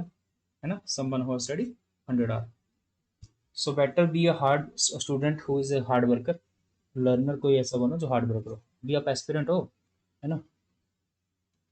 ये वैल्यू करते हैं। ठीक है, चैप्टर अपना कौन सा चल रहा है? इंटीरियर ऑफ द अर्थ। अभी हमने क्या पढ़ रहे हैं? स्ट्रक्चर ऑफ द अर्थ, जिसमें हमने सबसे पहले तो देखा कि स्ट्रक्चर को, अर्थ को कैसे 3 लेयर में डिवाइड किया हुआ on the basis of chemical composition और डेंसिटी एंड टेम्परेचर पे। ठीक है, फिर हमने देखा कि हमने फिजिकल उसके स्टेट पे बेसिस पे भी हमने डिफ्रेंशिएट किया हुआ अर्थ को। कौन कौन सी? सबसे ऊपर आ गई अपनी, देखो मेरे साथ साथ आपको भी मन में बोलना है। ये स्लाइड में कुछ नहीं दिया हुआ है, तभी मैं इधर रिवाइज कर रहा हूँ, ताकि जो भी पढ़ा तो क्या आप उसको रिवाइज कर पा रहे हो? तो आंखें बंद करो, मेरे साथ साथ बोलो। सबसे ऊपर वाली लेयर फिजिकल स्टेट में डिवाइड किया जाए तो कौन सी होगी? ठीक है, आई होप आप सबने एक बार उसको रिवाइज कर लिया होगा। ठीक है, लिथोस्फेयर, स्थानोस्फेयर, मीजोस्फेयर, फिर बेरिस्फेयर। ओके, चलिए पी वाई क्यू स्टार्ट करते हैं। सो सबसे पहला पी वाई क्यू है विच ऑफ द, अच्छा आंसर मैंने शायद हो सकता है इधर नीचे दिया हो तो आंसर मत देखना, मेरा भी फोकस पूरा क्वेश्चन पे ही है। Which of the following is direct source of information about the interior of the अर्थ। तो अर्थक्वेक वेव, सेस्मिक वेव जिसमें हमने पढ़ा था, ये डायरेक्ट है? नहीं नहीं, ये हमने इनडायरेक्ट में पढ़ा हुआ था, ये तो नहीं हो सकता। तो जिसमें वन है वो नहीं हो सकता, ये नहीं हो सकता, तो मतलब इन दोनों में से एक चूज करना होगा। अच्छा डायरेक्ट सोर्स वोल्कन, हाँ रे वोल्कन तो डायरेक्ट सोर्स है, हाँ। तो दूसरा इसमें है, इसमें है नहीं, तो मतलब क्वेश्चन पे एलिमिनेट कर दिया, बी पार्ट आंसर होगा। इस तरह से आपको एलिमिनेशन टेक्निक यूज करनी है एग्जाम में। अभी हमें पूरे सारे वो देखने हैं। ग्रेविटेशन फोर्स, ग्रेविटेशन एनोमली, ये हमारी इनडायरेक्ट सोर्स है। अर्थ मैग्नेटिज्म इनडायरेक्ट सोर्स है, ठीक है। वोल्केनो डायरेक्ट सोर्स है। वोल्केनो कैसे, डायरेक्ट हमें पता चल गया कि अच्छा लावा निकल रहा है इतना temperature, earth must be very hot in from inside, right. ये हमने आंसर कर दिया। सेकंड है which of the following statement is correct, the earth crust is brittle in nature. अच्छा सॉलिड और ब्रिटल भी है, यस बिल्कुल सही है। The mean thickness of the oceanic crust is 15 kilometre, way the continental crust is 30 kilo. Continental crust total crust कितनी है हमारी, 34 किलोमीटर। 100 किलोमीटर गया अपना लिथोस्फेयर, 34 किलोमीटर में मैंने बोला था कि 30 किलोमीटर तो अपने कॉन्टिनेंटल क्रस्ट है, फिर बचा 4 से 5 किलोमीटर अपना कौन सा ओशनिक क्रस्ट। तो यहाँ कितना 15, तो इतना हो नहीं सकता, तो ये बी पार्ट आंसर है नहीं। ये कितना होना चाहिए था 5, तो ए पार्ट आंसर होना चाहिए 1, ठीक है सही है। कहाँ एनडीए में पूछा गया क्वेश्चन है। Which of the following is the found in the inner most part of the earth, inner most part. वही ट्रिक याद करो, cool man, remember, geography lesson. Conrad, Moho, Repetti, Gutenberg और लेमैन। लेमैन सबसे नीचे आती है, canard सबसे ऊपर आती है, तो क्या पूछा है, इनर मोस्ट सबसे अंदर क्या है, लेमैन। ओके, ये देखो ऐसे दिया हुआ है, सबसे ऊपर सबसे लोअर। अब अर्थ का लोअर क्या होगा, क्योंकि अर्थ ऐसे है तो इसका इनर ही होगा ना, यहाँ पे इनर मतलब वो वाला मत बोल देना मेंटर। अच्छा लेमैन आते है, उसका निमोनिक याद रखना, cool man, remember, geography lesson. Okay, which one of the following discontinuous separate earth crust from mantle. Crust और मेंटल के बीच में कौन सी होती है, वही cool man, remember, geography lesson. Crust वाली आ गई, अर्थ क्रस्ट की, यही कौन सा कॉन्टिनेंटल क्रस्ट और ओशनिक क्रस्ट को ये। फिर क्रस्ट और मेंटल के बीच में कौन सी, मोहो। तो मतलब अपना पूछा क्या है, मेंटल और क्रस्ट में कौन सी है भाई, मोहो। तो बी पार्ट आंसर होना चाहिए। एनडीए 2022 में पूछा गया है। तो सारे जो भी मैं बीए के लाता हूँ वो सारे यूपीएससी के रेलिवेंसी के होते हैं, so you can trust on this. फिर क्वेश्चन है which of the following element are found in the highest and lowest quantity in crust of the earth. Crust of the earth मैंने बोला, crust और whole earth में हम दोनों में देखना है। होल अर्थ में सबसे ज्यादा किस क्या पाया जाता है, आयरन, राइट। और क्रस्ट में सबसे ज्यादा क्या पाया जाता है, ऑक्सीजन। तो हाईएस्ट एंड लोवेस्ट, तो हाईएस्ट क्या ऑक्सीजन होगा, तो ऑक्सीजन कहाँ है, ये हो सकता है और ये भी हो सकता है, मतलब ये ऑप्शन तो दोनों गलत हो गए, राइट। मतलब अगर आपको गैस वर्क भी करना होगा, सो you can eliminate this. Second क्या है, लोवेस्ट। लोवेस्ट मैंने बोला था मैग्नीशियम होता है ना, सबसे लोवेस्ट। हाँ ऑक्सीजन और मैग्नीशियम के बहुत सारे एलिमेंट है जो अलग अलग परसेंटेज से पाए जाते हैं, लेकिन हाईएस्ट और लोवेस्ट ये होंगे, ठीक है। तो वो जो मैंने टेबल दिया उसको एक बार देख लेना, वो बड़ा ही इंपॉर्टेंट टेबल है, that will be helpful for you. अच्छा मैंने एक बार बताया कि प्रीवियस ईयर क्वेश्चन पेपर्स क्या होता है कि आपको पता चल जाता है कि the type of question they have asking in latitude और लॉन्जिट्यूड, यू हैव सीन की टाइम से बहुत ज़्यादा क्वेश्चन आ रहे हैं, सो इफ यू हैव वो कंसोलिडेट द चैप्टर तो that will be more helpful in the examination, the point of view से लेकर। ओके ये एक्सप्लेनेशन है। ओके ये क्वेश्चन थोड़ा सा ट्रिकी है, the maximum depth of the lithosphere is found इन। इसके दो ऑप्शन है, एक पैसिफिक और एक हिमालयन। मैंने इसका बड़ी जगह सोर्स देखा, चैट जीपीटी पे भी सेम क्वेश्चन बार बार पूछा, वो कभी पैसिफिक आंसर दे कभी हिमालयन। फिर मैंने अलग अलग डिफरेंट एआई से पूछा, गूगल पे सर्च किया, तो अलग अलग वेबसाइट पे अलग अलग आंसर लिखे हैं। अब इसमें लिथोस्फीयर की डेप्थ पूछी है, अगर मैं हिमालयन की बात करूँ, ठीक है, फिर ये ओशन की बात करूँ, हिमालयन जो ऊपर से ऐसा दिख रहे हैं तो नीचे भी बहुत सारी डेप्थ पे है। तो अगर हिमालयन बात करते हैं ऊपर से नीचे तो ये बड़ा डेप्थ में चला गया, ठीक है। तो कई जगह पैसिफिक का ट्रेंचे ट्रूंचे देखो वो भी बड़ी डेप्थ में है, तो उसका एग्जैक्ट आंसर मिला नहीं। तो जहाँ से मैंने देखा उन्होंने हिमालय आंसर लगाया हुआ था, ठीक है। बट ये एक्सप्लेनेशन नीचे दिया हुआ है कि हिमालय क्यों आंसर है, लेकिन मैं आपको एक बता देता हूँ, मैंने फिर सर्च किया इंटरनेट पर, अगर आप सर्च करोगे ना तो पहली वेबसाइट देखो, टेक्स्ट बुक की वेबसाइट है, इसको मैं ओपन करता हूँ, ठीक है। अब नीचे टेक्स्ट बुक सेम क्वेश्चन पूछा गया है दूसरी जगह, उसको नेक्स्ट ओपन करता हूँ, ये देखो टेक्स्ट बुक है ना, the maximum depth of the lithosphere is found इन, यहाँ आंसर क्या दिया, पैसिफिक ओशियन, ठीक है। ये कहाँ, एनडीए हेल्ड ऑन 18 अप्रैल 2021 में पूछा गया।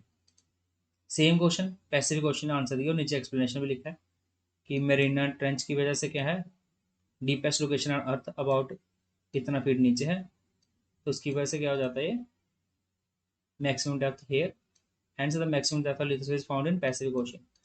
अब सेम हम क्वेश्चन नेक्स्ट एग्जाम में देखेंगे, सेम वेबसाइट पे, टेक्स्ट बुक की ही। The maximum depth of lithosphere is found in, ये इलाहाबाद हाई कोर्ट में 2021 में पूछा गया। अब ये देखो,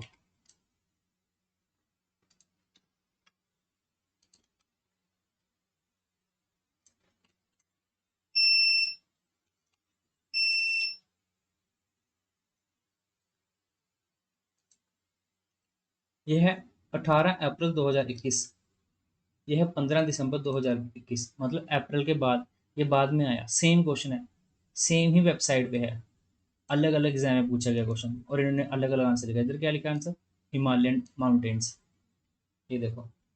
और इधर एक्सप्लेन भी किया हुआ क्यों, क्योंकि माउंट एवरेस्ट स्टैंडिंग एट कितना फीट यहाँ, इधर क्या लिखा हुआ, in contrast Pacific ocean option bay consist of ocean lithosphere crust, Pacific ocean having the maximum depth is incorrect, इधर इनकरेक्ट लिखा हुआ है सेम वेबसाइट पे। तो मैंने अलग अलग जगह आंसर, आप एक बार पढ़ लेना जब पॉज करके कि क्या क्या लिखा हुआ, ठीक है। तो इसलिए मैं, इसमें थोड़ा कंफ्यूजिंग वाला आंसर है दोनों में। यूपीएससी में बहुत बार ऐसे होगा कि आपको सही आंसर नहीं मिलेगा, ठीक है। तो आप भी कोशिश करना लोग पढ़ने की। साइबेरियन प्लेन तो ये तो नहीं हो सकता, पेंटागन डेजर्ट, ये हम मैपिंग में करेंगे, तो मैपिंग में आपको बता दूंगा मैं, right. Which one of the following best describe the lithosphere. अच्छा, लिथोस्फेयर क्या है, सबसे पहले लिथोस्फेयर, फिर उसके बाद एस्थेनोस्फेयर, फिर मीजोस्फेयर, फिर अपना बेरिस्फेयर। लिथोस्फेयर क्या है, क्रस्ट और अपर मेंटल, अपर मेंटल। एस्थेनोस्फेयर क्या है, अपर मेंटल से, अपर मेंटल, अपर मेंटल भी नहीं पूरा, कोई छोटा सा part, small part of upper mantle. Mesosphere क्या है, लोअर मेंटल। बेरिस्फेयर क्या है, कोर, अपर कोर और lower core. Okay, which one of the following describe the lithosphere. Lithosphere क्या है, upper and lower mantle, lower mantle नहीं, crust and upper mantle, right, ये हो सकता है। लोअर मेंटल को कोर तो हो ही नहीं सकता, तो दोनों ऑप्शन ऐसे गलत हो गए। लोअर मेंटल भी नहीं हो सकता, तो अपर मेंटल और लोअर मेंटल ये तो हो ही नहीं सकता। ये कौन सी स्फेयर हो गई, ये हो गई मीजोस्फेयर, ठीक है। Next question, which one of the following describe the lithosphere, ये वही है, कौन सा होना चाहिए, crust and upper mantle, B part answer. ये टू 2015।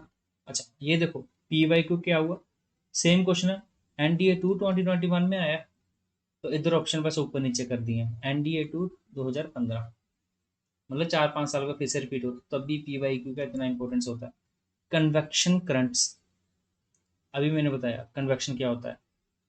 और सेमी सॉलिड वाली कौन सी स्टेज है, दो ही स्टेज हैं जो थोड़ा फ्लूइड वाली हैं, एक तो अपनी एस्थेनोस्फेयर, कौन सी है, semi solid, semi solid asthenosphere. दूसरी कौन सी है, इनर कोर, ये है, सॉरी, इनर कोर तो सॉलिड है ना, हाँ।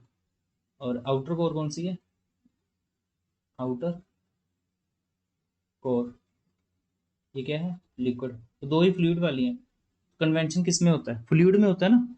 अब मैंने बताया कन्वेंशन क्या होता है, transfer of energy in molecular, उसमें फ्लूइड में। तो यहाँ यहाँ हो सकता है, यहाँ हो सकता है, तो ये कहाँ है, मेंटल में। तो कन्वेक्शन मैंने तो पढ़ाया ही आज ही है, ये मेंटल में होता है।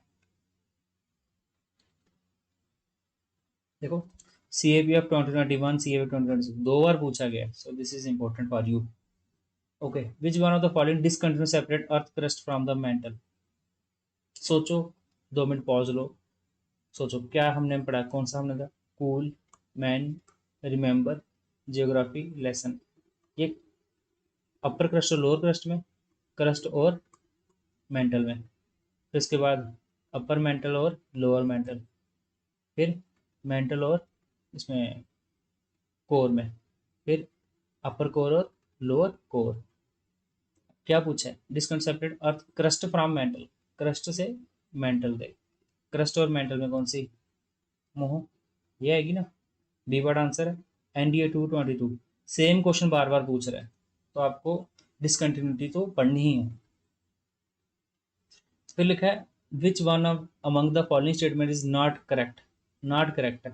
तो हम करेक्टली देख लेते हैं, plane of separation between the crust and metal is not, देखो same question, Moho Moho discontinuity वाला क्वेश्चन बार बार पूछ रहा है, तो मोहो पे तो आपको पकड़ होनी चाहिए कंटिन्यूटी पे, तो मतलब ये तो सही है, क्रस्ट और मेंटल को डिवाइड करता है तो सही है।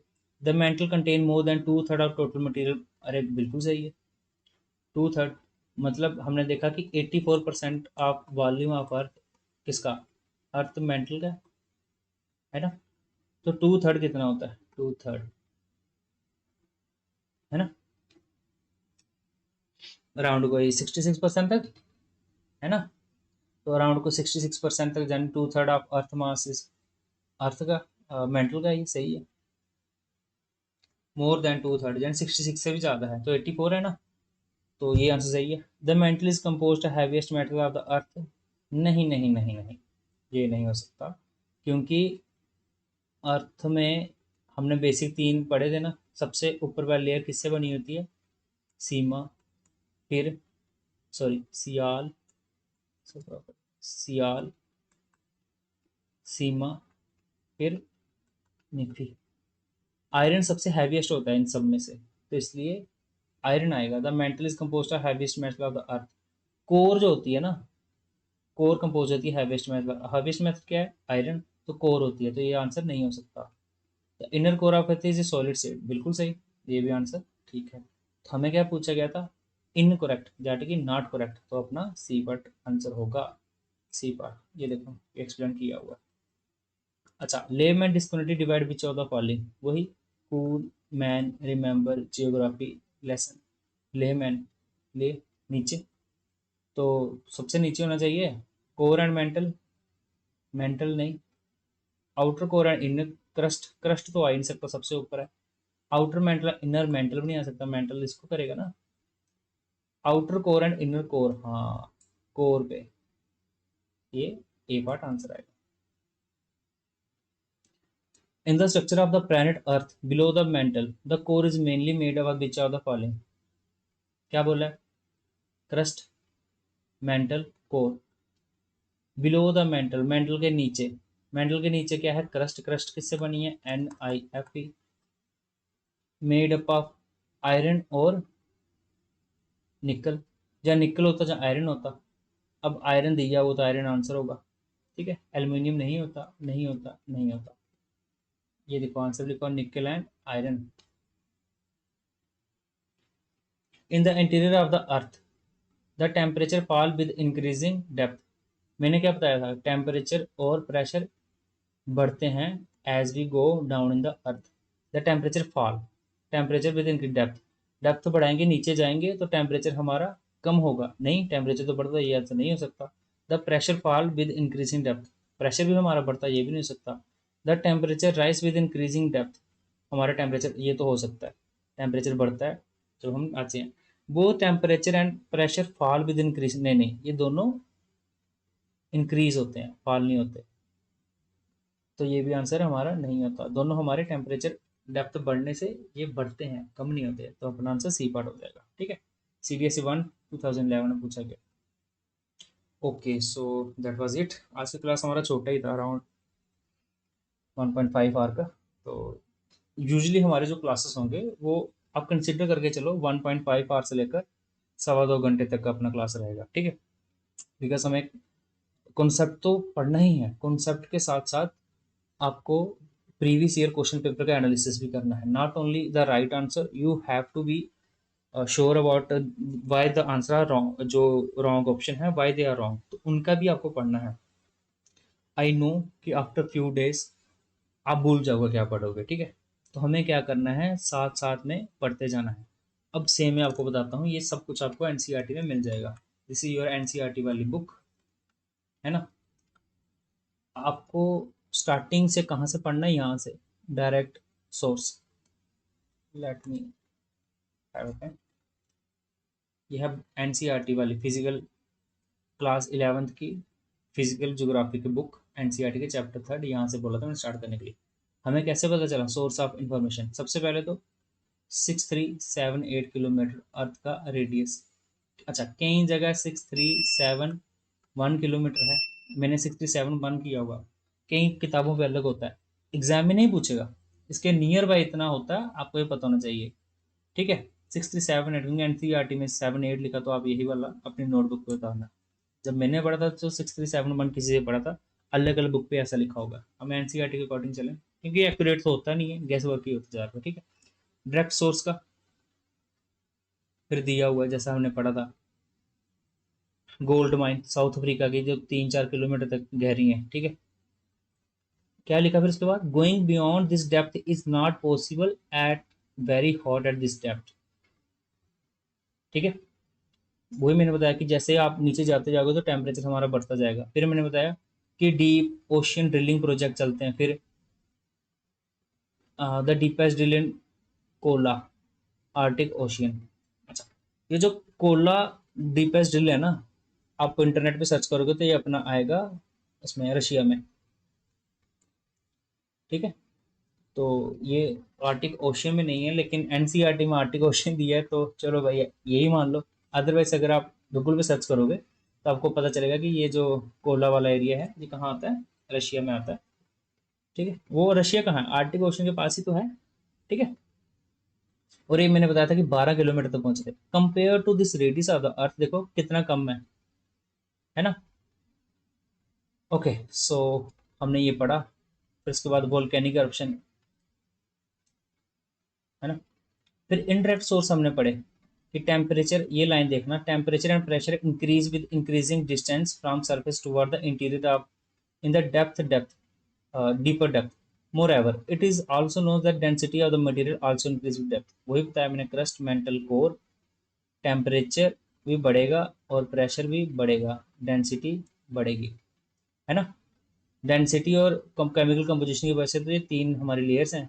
क्रस्ट किससे है, सियाल, मेटल किससे, सीमा, और एक कोर किससे, निफी। निफी सबसे हैवीएस्ट। अर्थ के क्रस्ट में सबसे ज्यादा कौन सा एलिमेंट पाया जाता है, ऑक्सीजन। ठीक है, सबसे कम मैग्नीशियम, अराउंड 2.1%। और पूरे टोटल ओवरऑल अर्थ की बात करें, ओवरऑल अर्थ की सबसे ज्यादा जो एलिमेंट पाया जाता है वो कौन सा पाया जाता है, आयरन। ठीक है, ओके। तो आपको ये पढ़ना भाई जरूर, जो मर्जी हो जाए, आपको एनसीईआरटी ही सबसे फर्स्ट सोर्स ऑफ इंफॉर्मेशन होना चाहिए। ठीक है, तो फिर हमने इंटरेक्ट सोर्स पढ़े। यही है, देखो खुद पढ़ने का फायदा बताता हूँ। देखो जब मैंने इस बुक को पढ़ा तो मेरी अंडरस्टैंडिंग जो होगी, मैंने सपोज करो कि 90% मेरी इसमें से अंडरस्टैंडिंग हुई होगी, राइट। और आप मुझसे पढ़ोगे तो आपकी कितनी होगी, जो मैंने पढ़ा उसका 90%। समझ रहे हो, तो आपने तो 20 30% तो ऐसे ही छोड़ दिया सिलेबस। जब तक आप खुद बुक नहीं पढ़ोगे, so you won't able to grasp the whole meaning of the sentence और whole meaning of this chapter. ठीक है, तो खुद पढ़ना इसलिए जरूरी है। देखो ये सिंपल सा चैप्टर हमने कितना 1.5 घंटा लगा दिया, इधर इतना छोटा सा लिया, तो क्लैरिटी आती है टीचर से पढ़ने से, लेकिन खुद पढ़ना बहुत जरूरी है, अदरवाइज आपको डेप्थ नहीं समझ आएगी। तो self study is very much important. अच्छा, फिर इनडायरेक्ट सोर्स में हमने देखा कि ग्रेविटेशन फोर्स अलग अलग जगह पे अलग अलग लैटिट्यूड चेंज होता है। ये कौन सा, equator, greater circle, great circle, उसके ऊपर लैटिट्यूड चेंज हो रहा है। पोल पर डिस्टेंस हमारा कम है, रेट तो अपना ग्रेविटी ज़्यादा होगी। इक्वेटर पे हमारा डिस्टेंस ज़्यादा है तो ग्रेविटी कम होगी। यही तो है ग्रेविटी एनर्मली, पढ़ लेने के बाद लाइन। ओके, ग्रेविटी एनर्मली हमने पढ़ा, राइट। फिर आगे चैप्टर हमारा अर्थ के, ये हम कल पढ़ेंगे अर्थ के। अच्छा, एनसीईआरटी का पंगा ये है कि सीक्वेंस में कुछ नहीं दिया हुआ। ये देखो अभी क्या दिया कि हमें इंटीरियर के बारे में कैसे पता चल गया। अब अगर आपको स्ट्रक्चर नहीं पता होगा तो अर्थक्वेक समझने में थोड़ी प्रॉब्लम होगी। बुक के अकॉर्डिंग चलते तो आपको पहले अर्थक्वेक पढ़ते फिर आपको स्ट्रक्चर पता चल जाता। यही फायदा होता है किसी से पढ़ने से। जैसे मैंने ऑलरेडी पढ़ा तो मुझे पता है कि कहाँ से पहले क्या पढ़ना चाहिए। पहले स्ट्रक्चर पढ़ेंगे तो ही समझ आएगी भैया अर्थक्वेक की, अदरवाइज डिफिकल्ट होगा। ठीक है, तो अर्थ, हमने स्ट्रक्चर ऑफ द अर्थ पढ़ा। क्रस्ट मेंटल कोर क्या है भाई, केमिकल प्लस डेंसिटी के बेस पे हमने अर्थ को डिवाइड किया 3 लेयर्स में। क्रस्ट मेंटल कोर, क्रस्ट क्या है, solid part of the earth is brittle energy. देखो पीवाईक्यू में लाइन से लाइन पूछा हुआ है। Oceanic crust is 5 kilometre, continental crust is around 30 kilometre. Note किया, पीवाईक्यू, हर एक लाइन एक पीवाईक्यू है। सबसे पहला मैंने आपको PYQ करवाया था वो यही था, ये लाइन डिट्टो लाइन से उठा लिया। NCERT इसलिए इंपॉर्टेंट हो जाती है, जहाँ से मर्जी पढ़ो।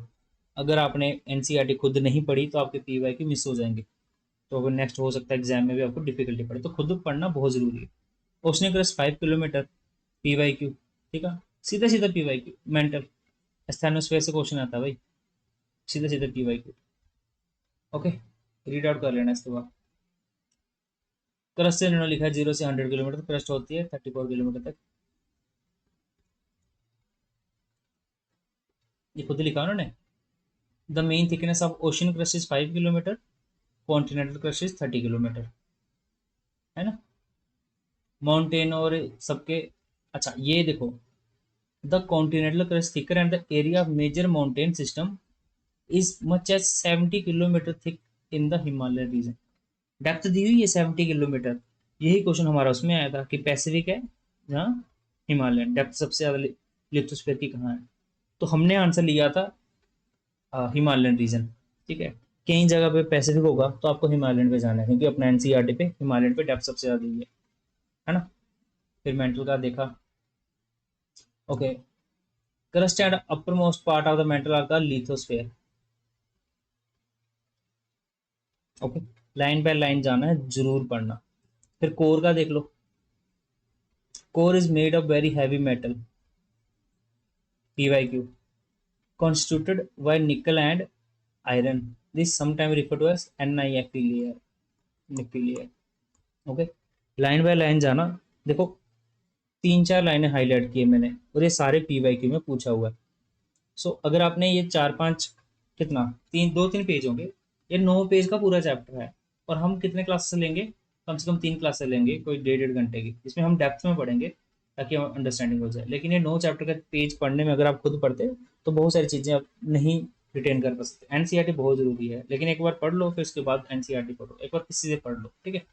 That will be more beneficial for you. अगर आप बिल्कुल रिपीट सॉरी फ्रेशर हो और आपने पेड कोर्सेज लिया, सो वेल एंड गुड, तो आपको तो कोई ये लेक्चर देखना ही नहीं यूट्यूब पे। अगर आप फ्री में पढ़ रहे हो, एक टीचर कोई रखो और एक किताब पकड़ो। 2 टीचर रखोगे, 3 टीचर रखोगे तो बेड़ा पार नहीं होगा आपका। और 4 किताबें उठा ली, कुछ नहीं होगा।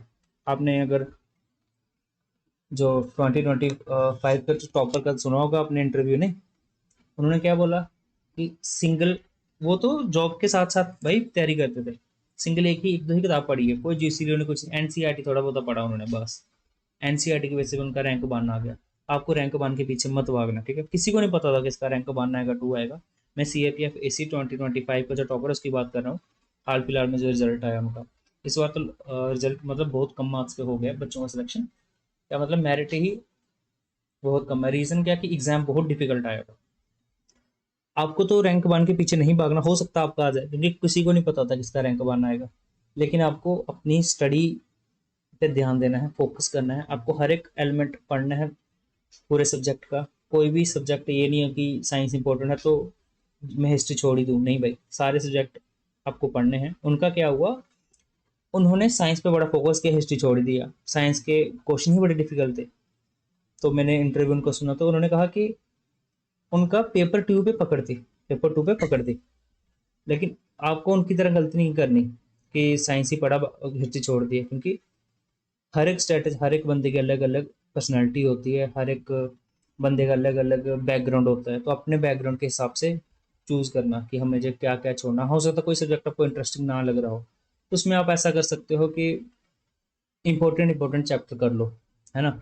जैसे इकोनॉमी आपको कई लोगों को बोरिंग लगता हो, जो मोस्ट इंपॉर्टेंट चैप्टर है जैसे कि इकोनॉमी सर्वे हो गया, बजट हो गया, यहाँ से तो पूछने के पूछे आप क्वेश्चन, तो ये तो करना ही है। अभी आपके पास एनफ टाइम है कि आप 2 3 बार पॉलिटिको उसको इकोनॉमी कर सकते हो। इकोनॉमी में कोई भी सब्जेक्ट बोल रहा हूँ, अभी आपको नहीं दौड़ना। तो हम पहले क्या करेंगे, देखो बेसिक, हाँ चैप्टर आपका खत्म हो गया है, आज इतना ही पढ़ना था, ठीक है। ऑलमोस्ट चैप्टर खत्म हो गया, इसको जाना जाए, ये बस वही बता रहा हूँ। नोट्स का मैंने बता दिया क्या करना है। फिर PDF इसका मिल जाएगा आपको, कहाँ, BKB ACAD, अरे यार, BKB _ACADEMY अकेडमी, ये है अपना टेलीग्राम चैनल, अंडरस्कोर नहीं भी डालोगे, डायरेक्ट BKVACADEM भाई, जहाँ डिस्क्रिप्शन में लिखा होगा चैनल, वहाँ से कॉपी कर लेना, क्योंकि आजकल ओपन नहीं होता ना टेलीग्राम पे। ठीक है यार, मेन इंपॉर्टेंट चीज़ होती है, हम लोग फेल होते हैं क्योंकि हमारी कंसिस्टेंसी नहीं है, राइट। हम कंसिस्टेंट नहीं रहते, 2 दिन पढ़ाई की उसके बाद भूल गए, किसी की शादी आ गई उधर चले गए। ये सब चीज़ें नहीं करनी है। देखो अगर आप 2 घंटे पढ़ रहे हो ना अभी, बहुत बढ़िया, नेक्स्ट मंथ 3-4 घंटे कर लेना, 4 घंटे कर लेना, फिर उसके बाद month 5 hour per day study, बहुत है यार। 5 और 6 आवर पढ़ लोगे तो CAP अब तो इतना डिफिकल्ट नहीं है कि अब 5-6 घंटे में नहीं होगा। हाँ, कंसिस्टेंसी से। हम लोग क्या करते हैं, कोई बोलेगा कि 6 महीने के बाद तैयारी करेंगे अगर हम, लास्ट 6 मंथ में, तो CAP पॉसिबल है, हाँ वेरी मच पॉसिबल है। जो बच्चा अभी 4 घंटे पढ़ रहा है, ठीक है, कोई बच्चा 4 घंटे 100 दिन पढ़ता है, कितने घंटे टोटल पढ़ा, 400 घंटे पढ़ा वो। और दूसरा बंदा 50 दिन पढ़ता है, 8 घंटे, तो वो भी 400 घंटा पढ़ा। दोनों सेम ही है, बस जो 4 घंटे पढ़ा ना उसने कंसोलिडेट ज़्यादा किया होगा, 8 घंटे पढ़ेगा तो उतनी फोकस नहीं कर पाता। आपको ये ध्यान देना है कि अगर आपको कम पढ़ना है तो ज़्यादा नंबर ऑफ डेज आपको बढ़ाने होंगे। अगर आप अभी आपके पास ऑलमोस्ट 11-12 मंथ 10 मंथ ही बाकी है ना, 11-10 मंथ, 10 मंथ ही लेके चलो, 11 भी नहीं है अभी, लास्ट का मंथ कैसे निकल जाएगा पता, 10 मंथ है, एंड ऑफ टाइम है भाई। कि अगर आप 4-5 घंटे अभी स्टार्ट किया, धीरे धीरे आप 6 घंटे पहुंचोगे, लास्ट के 1-2 मंथ तो आप 8 घंटे पढ़ोगे, वो पढ़ना ही है, कोई और ऑप्शन नहीं है, तब भी आपका हो जाएगा। तो धीरे धीरे स्टार्ट करो। मेन चीज़ होती है, बंदा जब स्टार्टिंग में होता है ना तो बड़े प्लान बनाता है कि मैं ऐसे करूंगा वैसे करूंगा, है ना। स्टार्टिंग में हर कोई प्लान बनाता है, प्लान बनाना कोई डिफिकल्टी नहीं है, एग्जीक्यूशन जो होता है ना वो डिफिकल्ट होता है। हम लोग क्या प्लानिंग में इतना टाइम लगा देते हैं, हम ऐसे करेंगे ऐसे करेंगे ऐसे करेंगे, एग्जीक्यूशन जीरो। स्ट्रैटेजी वीडियो हर महीने हम लोग क्या करते हैं, स्ट्रैटेजी वीडियो देखते हैं, नहीं, 12 मंथ की स्ट्रैटेजी, 11 मंथ की स्ट्रैटेजी, तो फिर क्या करेंगे, फिर सर मेरा कुछ ऐसा हो गया, सीन हो गया था, मेरा SSB आ गया था, मेरा ये हो गया था, 11 मंथ की स्ट्रैटेजी में शिफ्ट होकर मैं 10 मंथ पे आ गया, 8 मंथ की स्ट्रैटेजी, फाइनल 6 मंथ की स्ट्रैटेजी, क्या 4 महीने में पॉसिबल है, फाइनल के लास्ट महीने में क्या किया जाए, भाई कुछ नहीं होगा ऐसे। हाँ, मैं नेक्स्ट मंथ 10 मंथ की स्ट्रैटेजी वीडियो लगाऊंगा, मुझे पता है कि उसमें भी बहुत लोग होंगे, सर मैं अभी से स्टार्ट करूँ क्या हो जाएगा मेरा, अरे भाई जब तेरा मन करता है तब स्टार्ट कर, स्टार्ट करो, करो, एग्जीक्यूशन इज इम्पोर्टेंट। पेशेंस होना चाहिए तुम्हारा प्लानिंग में, एग्जीक्यूशन में पेशेंस नहीं होना चाहिए। एग्जीक्यूशन तुम्हारा प्लानिंग में बहुत तुम फास्ट कर लेते हो, सॉरी, प्लान तुम बड़े फास्ट बना लेते हो लेकिन एग्जीक्यूशन जीरो। तुम्हारी क्या, सबकी बात करो, मैं अपनी भी बात कर रहा हूँ, मैंने भी ऐसे करता था प्रिपरेशन टाइम में, बहुत बड़े सपने हैं कि ये करेंगे वो करेंगे, लेकिन करना कुछ नहीं। और फेलियर का रीजन यही होता है कि तुमसे कुछ नहीं हो पा रहा, रीजन है कि तुम कंसिस्टेंटली बैठ ही नहीं पा रहे हो, है ना? तो ज़्यादा ज्ञानबाजी नहीं करनी चाहिए, फोकस करना स्टडी पे, कंसिस्टेंसी मैटर करती है, रेगुलर पढ़ो, किसी भी एक टीचर को फॉलो करो, एक किताब फॉलो करो। अब भी फिजिकल ज्योग्राफी पढ़ रहे हो तो एक ही किताब रखो, क्लास 11 की NCERT, fundamental of physical geography, यही किताब रखो और कोई किताब मत उठाओ, ये अब आप पूरी पढ़ लोगे उसके बाद दूसरी किताब। So that was it, thank you, जय हिंद।